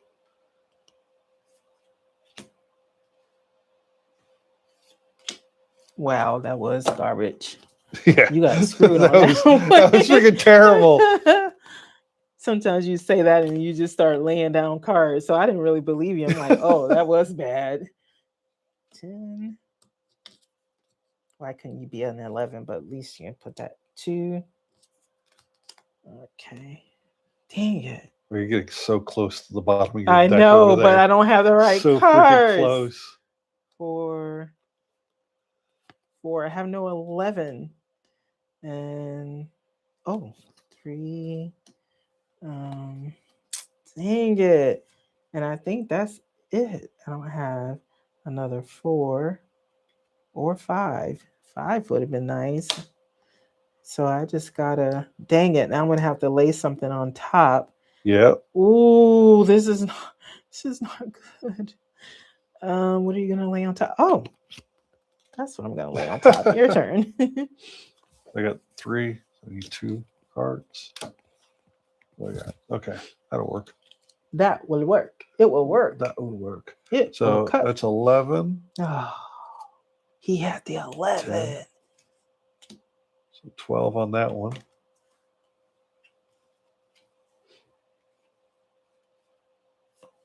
One there. Of course. 5. Oh, he also had the 6, 5. Oh my 7. gosh. I just got porked. Dang it.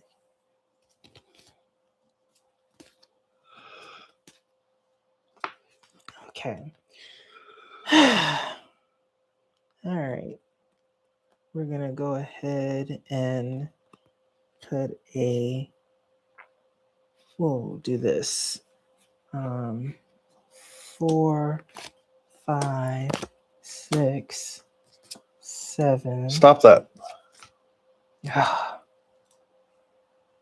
8.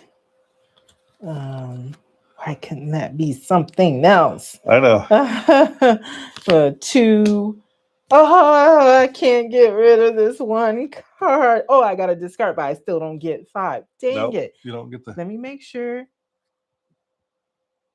Dang it. Well, discard. Oh. I know. 1, Oh, 2, 3. we're getting 4. so close. Am I going to get screwed again like last game? This is how many cards I have left to get rid of. William, show them how many cards you got left. Oh, no. I showed it and I saw the bottom number. But, cover your, yeah, do better than me. And this is mine. Yeah, she got a lot less than I did. Yeah, but I had a lot less that one time. And then the 9 cards were good to 10. you. Like they're being good to him right now. See, you got to skip Bo. He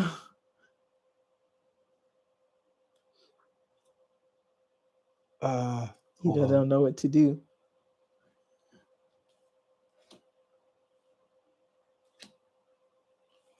See, the cards are being good to him.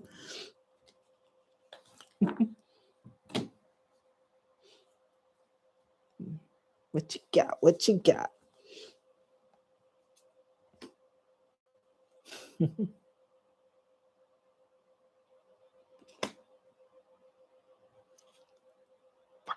Fuck you. Fuck you, card. So that run stopped good. It was the cards were being good to you there. Like, yeah, the cards were doing me good there for a moment. I got rid of a couple cards off the deck. Let's start with this. Of course you start with that. How dare you? Oof. Well, that's unfortunate. But I don't have much I can do, but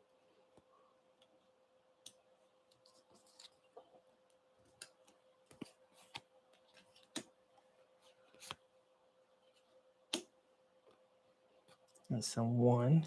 Yeah. Your turn. 3 cards. Oh my goodness.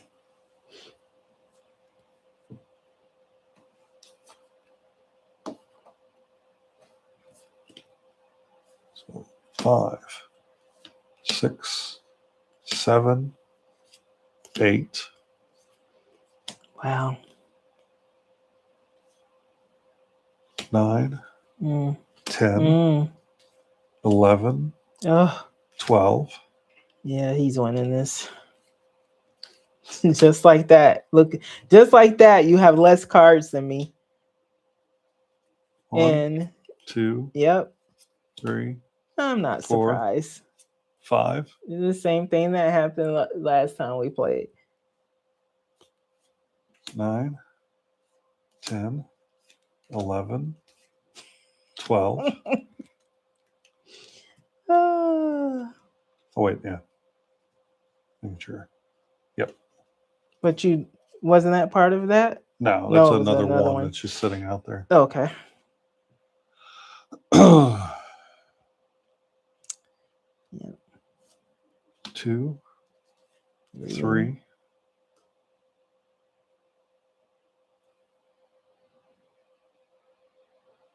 Really? 4.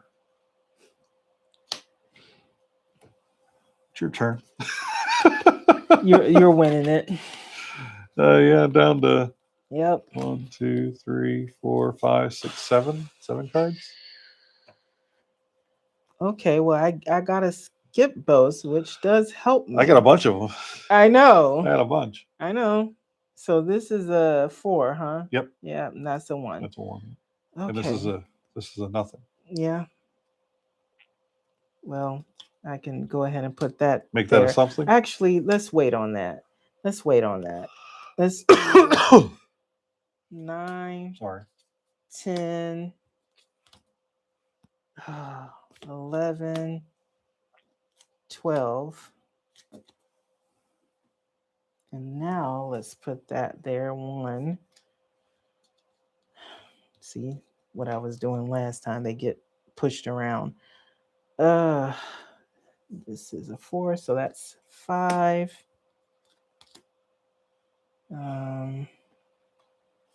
6, 7. 1. Dang it.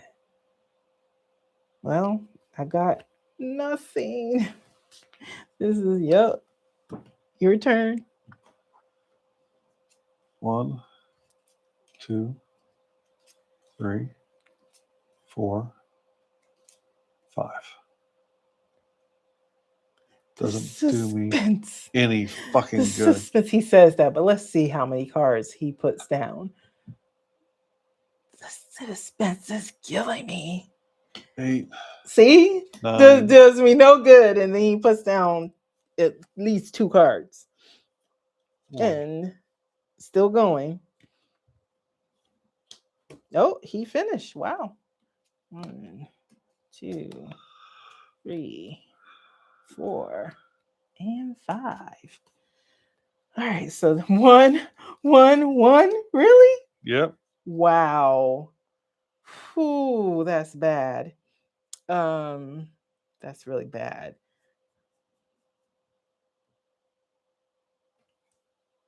I need to get from here. So let's see. All of these are 1s. I'm gonna do. Oh, this is horrible. I hate doing this, but I have to because I have to see what's here. I hate using these skip bows like this. 2, 3, 4. I had to unturn here. Oh no. No, it was a bad move. It was so bad. Okay. Dang it. Wow. Well, it is what it is. We're gonna go 10.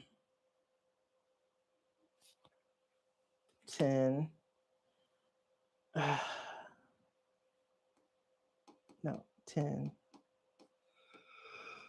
No, we're gonna go 10 and then discard 10. Same Is your thing. turn. It was the exact It's same not move. The same. It's the same move, but not really. It's the exact same move. Well, no, let's think about it.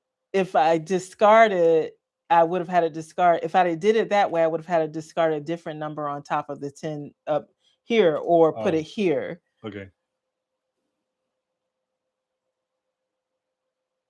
All right. What I got? Oh, what you got? Oh my God. How many? You have less than I do. I have 3. How many you have? I got like 1, 2, 3, No, 4, I got 4. 5, 6. I got 4. 6. He's got 6. 7.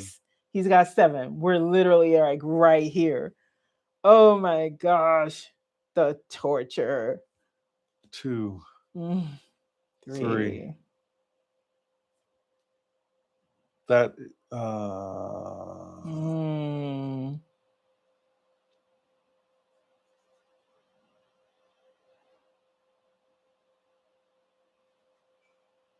yeah, I want to do that. 11, 12. Okay. You got rid of a stack. And he's still going. Yeah, not far. Not far. Let's see. 4, 8. Okay. What are you picking that up for? Just stacking it. I'm like, what are you doing? Put that back. Put that back. Beginner luck. Put that back. So this is a 4. Both of these are 4s. So 4s and a 1. 4s and a 1. Well, this is bad. This is gonna be a bad move for me. It is what it is. 4s and a 1. I can at least put down a 1. And unfortunately, that is literally all I can do. Yeah. Yeah. So At I least you gotta got to do more than just discard. discard. Your turn. One, Wow. 2, 3, 4, 5. Give me something good. I mean, we're right here. Like, Give me can something this good. game end already? Can it end already? For fuck's sake. I don't like the suspense.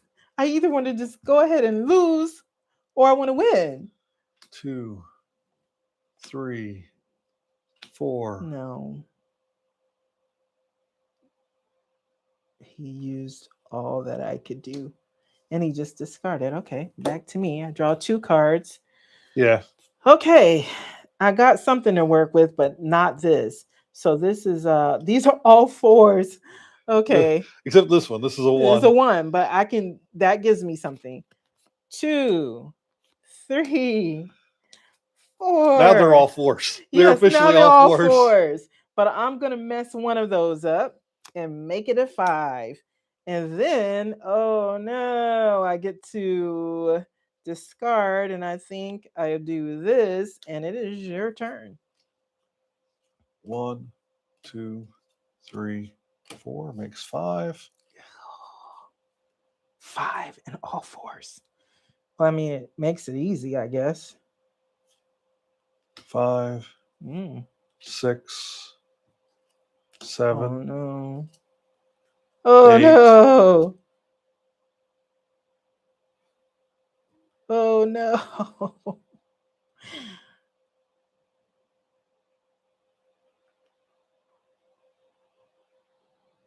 You must have a skip bow. You must have a skip bow. Let me look at the camera and see. Yep. 5. Oh, those are all 5. Damn it. Damn it, precious. Oh no. Amen. 5, and these are all. That's 5s. Yeah. That's a 4. Okay. I guess I can get rid of that. 6. No. See, I helped you out. You already knew. I know. 7. Oh man. 8. I can't get rid of these. Yes. I might have a chance. Nope. No chance. I might. No chances for you. I might. I'm down to Okay. 4. 9, 10, Get our luck. Put that 11, back. 12. Turn that over. Oh, there's 9. Yeah, right you've there. won this. I guarantee you're about to win this. 9. I hope so. This has been a long game. 10. God, no. What is this this? one? It's Oh, a that's 4. a 4. Oh. No. I'm hanging on by a thread. 6, 7. This is so not right. This is not 4. right. It's still a 4. 1. No. What do you say no for? You ain't got no 2. I got a 2. Or a 5. I got 5. Or an 11. This is so not right. Or an 8 would win you a I game know. right now. I don't An have 8 an would win 8. her the game. I don't have an 11. I don't have a 5 or a 2. This is some bull crap. It is some bull crap for you. Damn it. Your turn. He's about to win it. There's no way he can't. There's no way. Like, we have no cards. We have no cards. No, I didn't draw shit that I can use. And certainly nothing I want to play to help you. Help me. Help me, Seymour. Feed me. Seymour, feed me. Oh, man. 5. Discard the 8. 1, 2, 3, 4. 1, 2, 3, 4, 5. 1, 2, 3, 4, 5. I was just gonna keep going. Guess what, homie? I need your freaking 8. 8, 9. I didn't win. You just won. 10 because I got rid of all these. Yeah. That's the only objective of the game. Yeah, I thought you had to get rid of all of your cards. No, that's impossible. 6. Okay, well, I won and I'm done. You just have to get rid of the stack. Yes. The never-ending game. That took forever. I finally won Skip though. I mean, I've only played it twice, but I'll take it. You've I won will half of the take games you it. played. Oh my gosh. That really is a game of luck though. Yeah, Like, it in paying attention, not yeah. getting distracted and losing I, track I of. want to play it with more than two people Yeah, because I think I'll be able to see why Jose loves it so much. It's a fun game. But I want it to be quicker. I like card games to go fast. All right, so anything we've been on for it's still almost saying 3 hours. It's 4 hours. got to be almost how 3 hours close? and 39 minutes. Oh, okay. So you want to sign off or talk about Yeah, anything before we sign off? I think we probably are I about think so. I there. think that's it. We talked about some games. We We don't have talked anybody about talking to us. We do have at conventions. least one, We maybe talk two a people well. We actually want to watching. thank the people that have watched. If you are so inclined, please give us a like. Please. And thank you for watching our shenanigans, our craziness. And we'll be back next Saturday. And hopefully, I'm going to act like we're all professional. Hopefully, on location. We'll be back on location for our That was silly that I did, but you know late. what? You're tired. No, Late. I wanted to see the cards spilling out of the bottom of the shuffler. Oh, you should do it again because I didn't see it. Our late Saturday night live stream. Yep. Because we're night owls and we're gonna be up late just doing live. Next weekend, I predict there'll be a lot more of alcohol involved. Probably because I'm taking some old. What do you call it? Old Smoky. Old Smoky. Yeah, Moonshine. moonshine. What is it? Is Banana pudding? Yeah. I want to get a different flavor There you to go. No, I don't. No, I don't. Wow, I can't believe I asked you to do that. Ooh, you broke it. Oh, it only pulled out on one side. I guess I didn't have this side put in right. Or maybe you had it your hand covering it or something. Not that Yeah. that make any difference. All right, so are we signing off? No, I mean we're gonna hang out for a little while longer. We're gonna go to at least 4.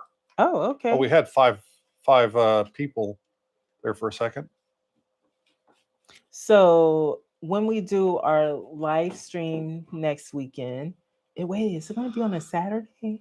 Well, we need to get late checkout so we can sleep in because it's going to be late, and it's going to be late. It's 3:00 in the morning now, and we're going to be drinking, and we're going to need to sleep in.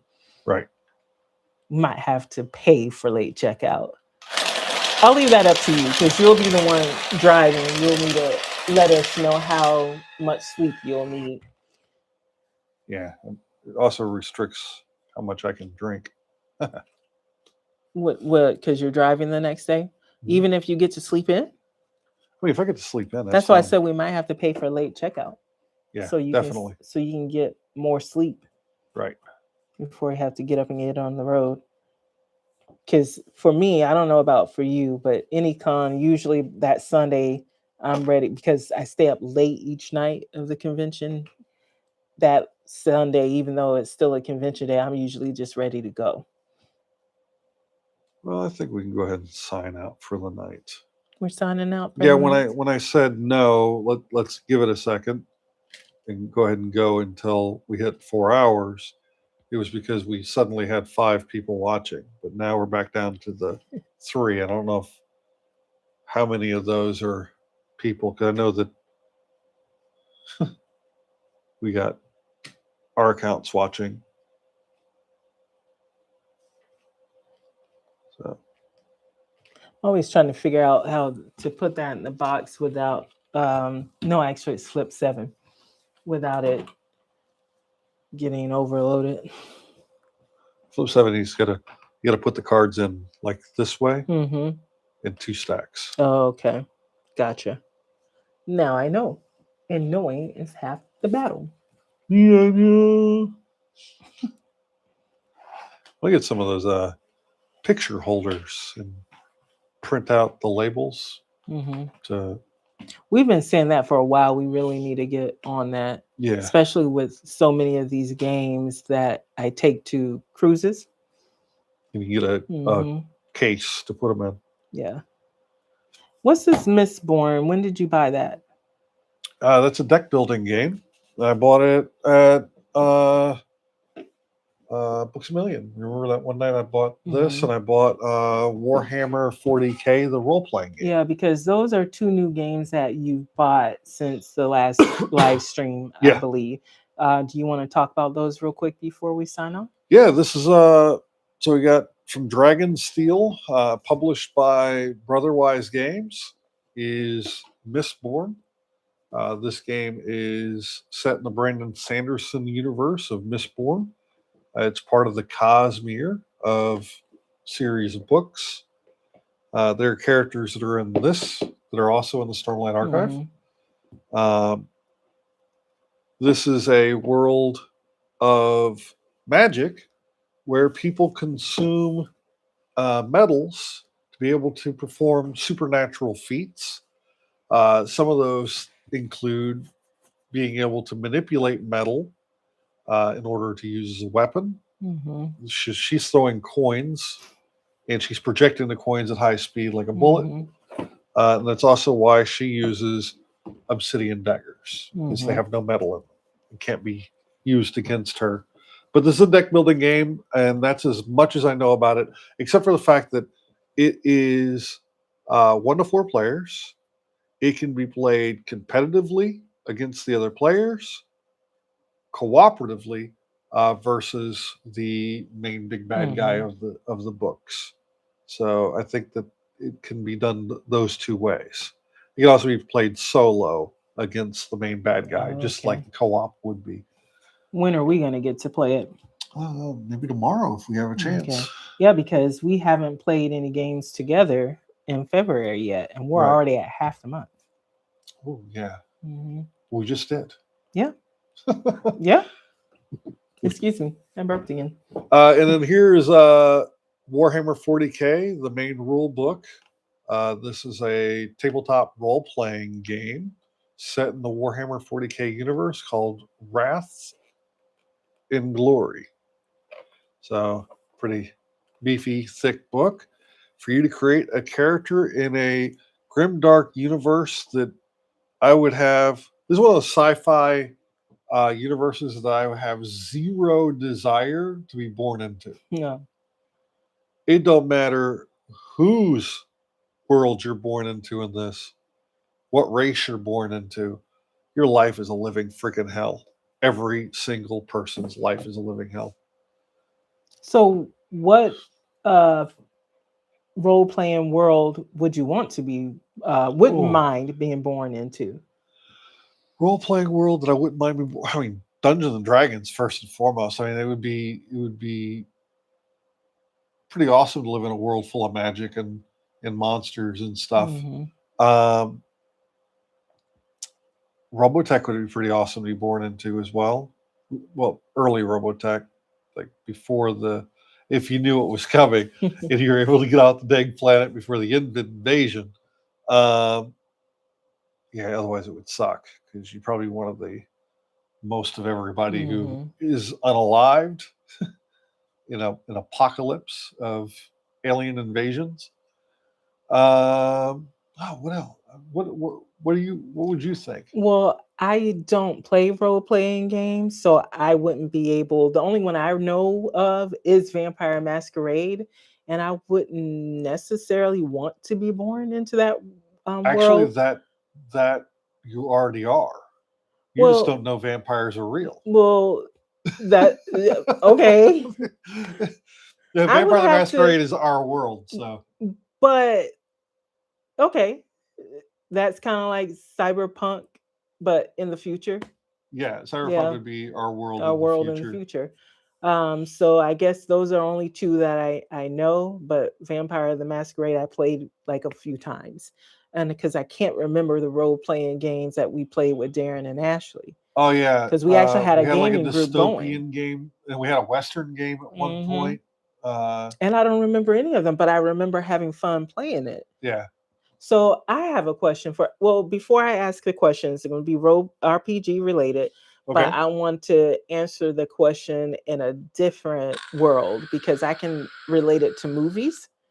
Um, And I don't know, I kind of wouldn't mind being born into One. You know the movie One with Jet Li, Okay.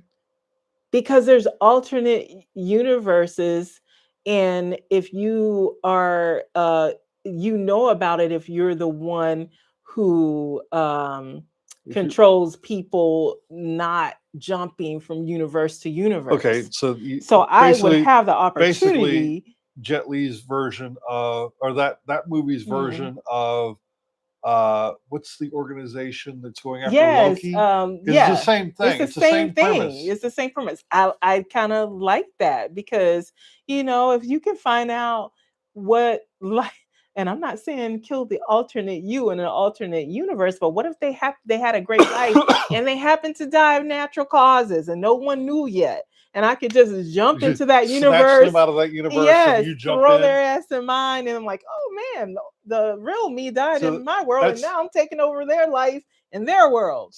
that's also a plot line in Rick and Morty, Yeah. where they go and find a family. In fact, Hmm. the Rick and Morty we see in the show are not the Rick and Morty who's that family's Rick and Morty, Right. And because Beth, they're actually we buried in the we still don't backyard. know who's the real Beth, and that kind of trips me out. Right? Oh, we just lost two watchers with this conversation. Like we had four They're people like, what watching the us. hell We are had they at least talking two people about? watching us play a board game. Well, I'm having fun with the I am conversation. too. So, Uh, so what was the other question you were? oh, I was going to go back to RPG. So, my question is, how would you what advice would you give someone who wants to get into RPGs? um Two different people or the same person wants to get into playing and wants to get into GM. Actually, you know what advice would you give for someone who wants to be a game master? That's what it's called, right? Or DM. DM or um GM, depending on the game. DM is for Dungeons and Dungeons and Dragons. GM Dragons, is yeah. for just about everything else. Of course, What would actually, storyteller for like Vampire the Masquerade is Mhm. storyteller. What advice would you give them if they want and they are new to the playing RPGs? They don't know much There, about it, there are but a they couple of like to ways. tell stories. What advice would you give them? There are a couple of ways to really get into role playing games as the orchestrator, the conductor, if you will, because as a first off, you have to understand what a dungeon master is and what they do. All of the players at the table, other than the dungeon master, we're just going to say dungeon master from this Hmm. point on, Okay. uh, are controlling a single character in a story. The dungeon master is controlling everything else. Hmm. The non player characters they are encountering in the pub, for instance, the monsters that they are encountering in the world itself. Anything that isn't directly being controlled by the players is Hmm. controlled by the DM. For instance, a player is in control of the character, and at some points, they can be in control of something like a horse. They guide the horse and whatever. Something happens and the horse takes off. Suddenly, the DM's in charge of the horse. Hmm. Right. So you have to understand that first and foremost before you can get into being a dungeon master.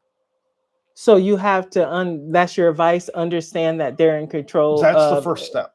Okay. And then you have to get into the rule books, understand the world, and more importantly, the mechanisms in the game that allow the players to interact with the world. Hmm. You need to know how skill checks are performed. You need to know how to determine difficulty in skill checks. You need to be able to orchestrate combat. You need to know all that stuff, and then you need to layer on plot on top of that. And there are two ways to do that. You can get pre-designed adventures, such as we got the coffin up there. Hmm. You want me to get it? If you would like, Can it's I all the way reach up it? there. I don't think Probably I not. can reach it. I'm looking up there. I'm like, I don't think I can reach that. But But yeah. that is a complete uh, story, a campaign in a box. Have you It's ever ran that game? I have not. Have you played it? I have not. Mm. But it's a complete adventure, a complete campaign. There are smaller versions of that are like one-offs So, or someone who's smaller. new, would you recommend that they start with something that's already created for them, so they're not starting creating from scratch? That I mean that works. It can show you. It can kind of guide you on what is needed when you create your own adventures. That's definitely true. Mm-hmm. Or you can just dive in face first, create Mm-hmm. your own world. You don't have to use the world of the game. When I was growing up playing Dungeons and You don't Dragons have to back use in the the world of the game. no, Hmm. you don't need to use the world of the game because when I was playing Dungeons and Dragons back as a teenager, all we had was the core rule books. We didn't have world books. Hmm. We didn't have. Uh, there were adventures available, but you had to find them. Mm-hmm. It- there was no internet. You couldn't look up Dungeons and Dragons stuff. There was Dragon Magazine. Dragon Magazine would Mm-hmm. have information in it. RD had a subscription to Dragon Mm-hmm. Magazine. There would be world building stuff in there. There would be adventures printed in there. But other than that, all we had was the rule books. So we had to create our own worlds. Mm-hmm. I can't tell you how many hours we spent in a town called Rotten Egg because we were stupid teenagers out doing murder hobo stuff. And that learning how to structure a story uh, in a way that allows your players to have autonomy within the story, but still the ability to advance the plot. It's very delicate, and you're going to stumble. You're going to screw things up. Uh, the first few games you run might not be that much fun for you or the players, but it's skills you have to develop. And my skills are way rusty. I have not seriously been a GM or DM Mm-hmm. for a couple decades now. Um, it's just something I haven't done for a long time. Mm-hmm. I'd like to do it again. Just I've been advising you for years to do virtual, to do online, yeah, because I know it's not ideal, it's not your preferred way to do it, but it at least helps you keep those skills, or refresh on those skills. So yeah. then when you My do it in, playing skills yeah. are really bad too. Hmm. Yeah. So, and But there are so many people we know that do virtual that have invited you to do it with them. So you should get back into that. We should, as the Nerdyweds, start something yeah, we could do virtual. that. You know, we I would like to. I'll talk more with you about that offline because I think I have some people who might be interested in that, and we just get it started. Yeah, another piece of advice I'd give anybody is while Dungeons and Dragons has the most media, is probably the most accessible game. Mm-hmm. Uh, it's not the only game. There are a multitude of publishers putting out phenomenal things in a plethora of different genres and settings. For instance, I just showed you. This is Warhammer 40K, the role Mm-hmm. playing game. It allows you to build Space Marine characters or a multitude of other kinds of characters. But do you really want to play a Space Marine? I mean, I I don't know what it is. you can think about Maybe playing a Space I might Marine, want to play a Space Marine. but I think that the more squishy people are probably more interesting to play in this game. What's this? The people that can get hurt by the Space Marine? Is that squishy, like Yeah, squished like a bug? yeah, They get squished. smushed. Oh, Anybody who's not a Space Marine is squishy. oh, okay.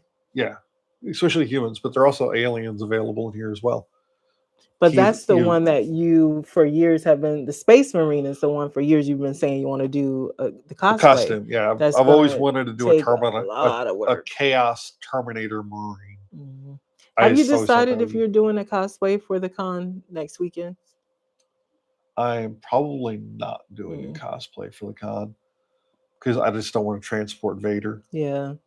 I just want to relax, have a few Hmm. drinks. I probably won't drink Saturday night excessively, but Right. Friday I might have a few. Hmm. Um, So Friday's your drinking night. yeah, Okay. just hang out with people and shoot the shit. Guess Friday will be my drinking night too. But don't be afraid of jumping in and trying to run a game. Hmm. Uh, like I said, it's a learning experience. You're not going to be But good what do at it you right off the think bat. about someone saying, "Oh, I want to try doing DM" when they rarely ever played role playing games? Uh, you're gonna run it. It's not even the box sets are gonna take some preparation. Hmm. You need to know what's going to happen in the story before you sit down. Hmm. You need to know how to guide the story without, again, making your players feel like they're on rails. Hmm. Nobody wants to be railroaded in a game.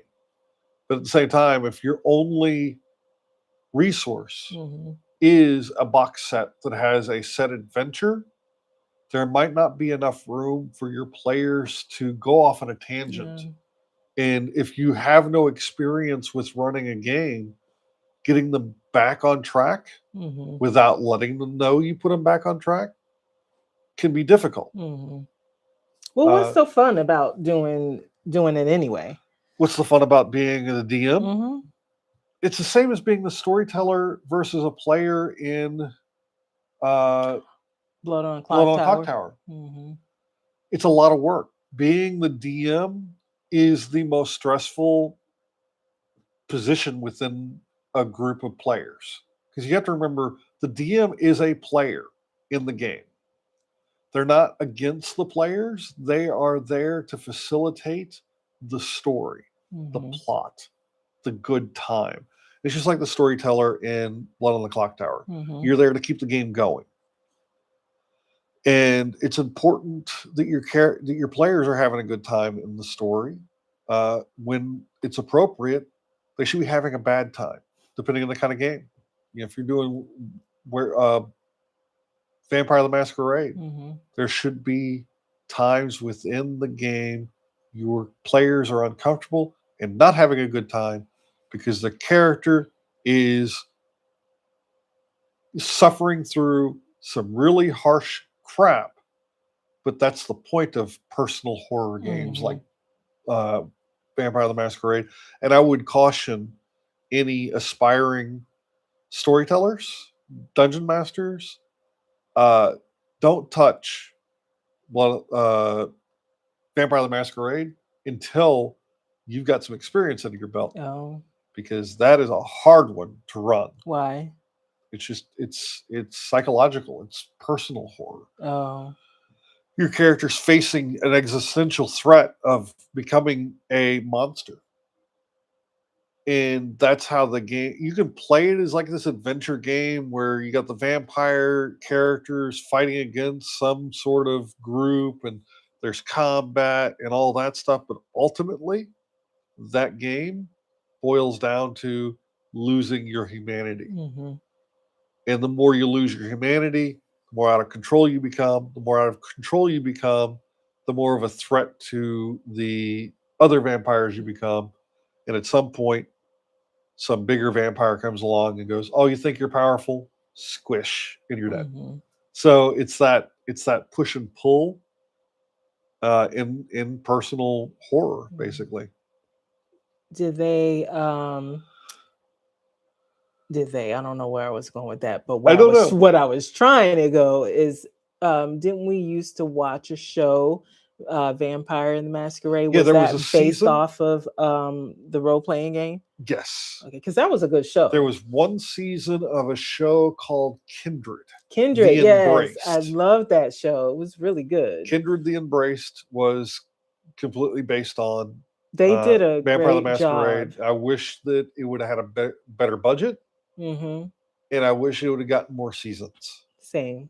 because it could have been uh, It could have True done Blood before for True Blood. it could have been True Blood before True Blood, but it could have also done for role playing games, especially horror role playing games, that Vampire the Masquerade in particular, what Stranger Things have done for role playing games. Yeah, yeah. There was a awesome video game called Bloodlines that Hmm. came out. It was Vampire the Masquerade Bloodlines.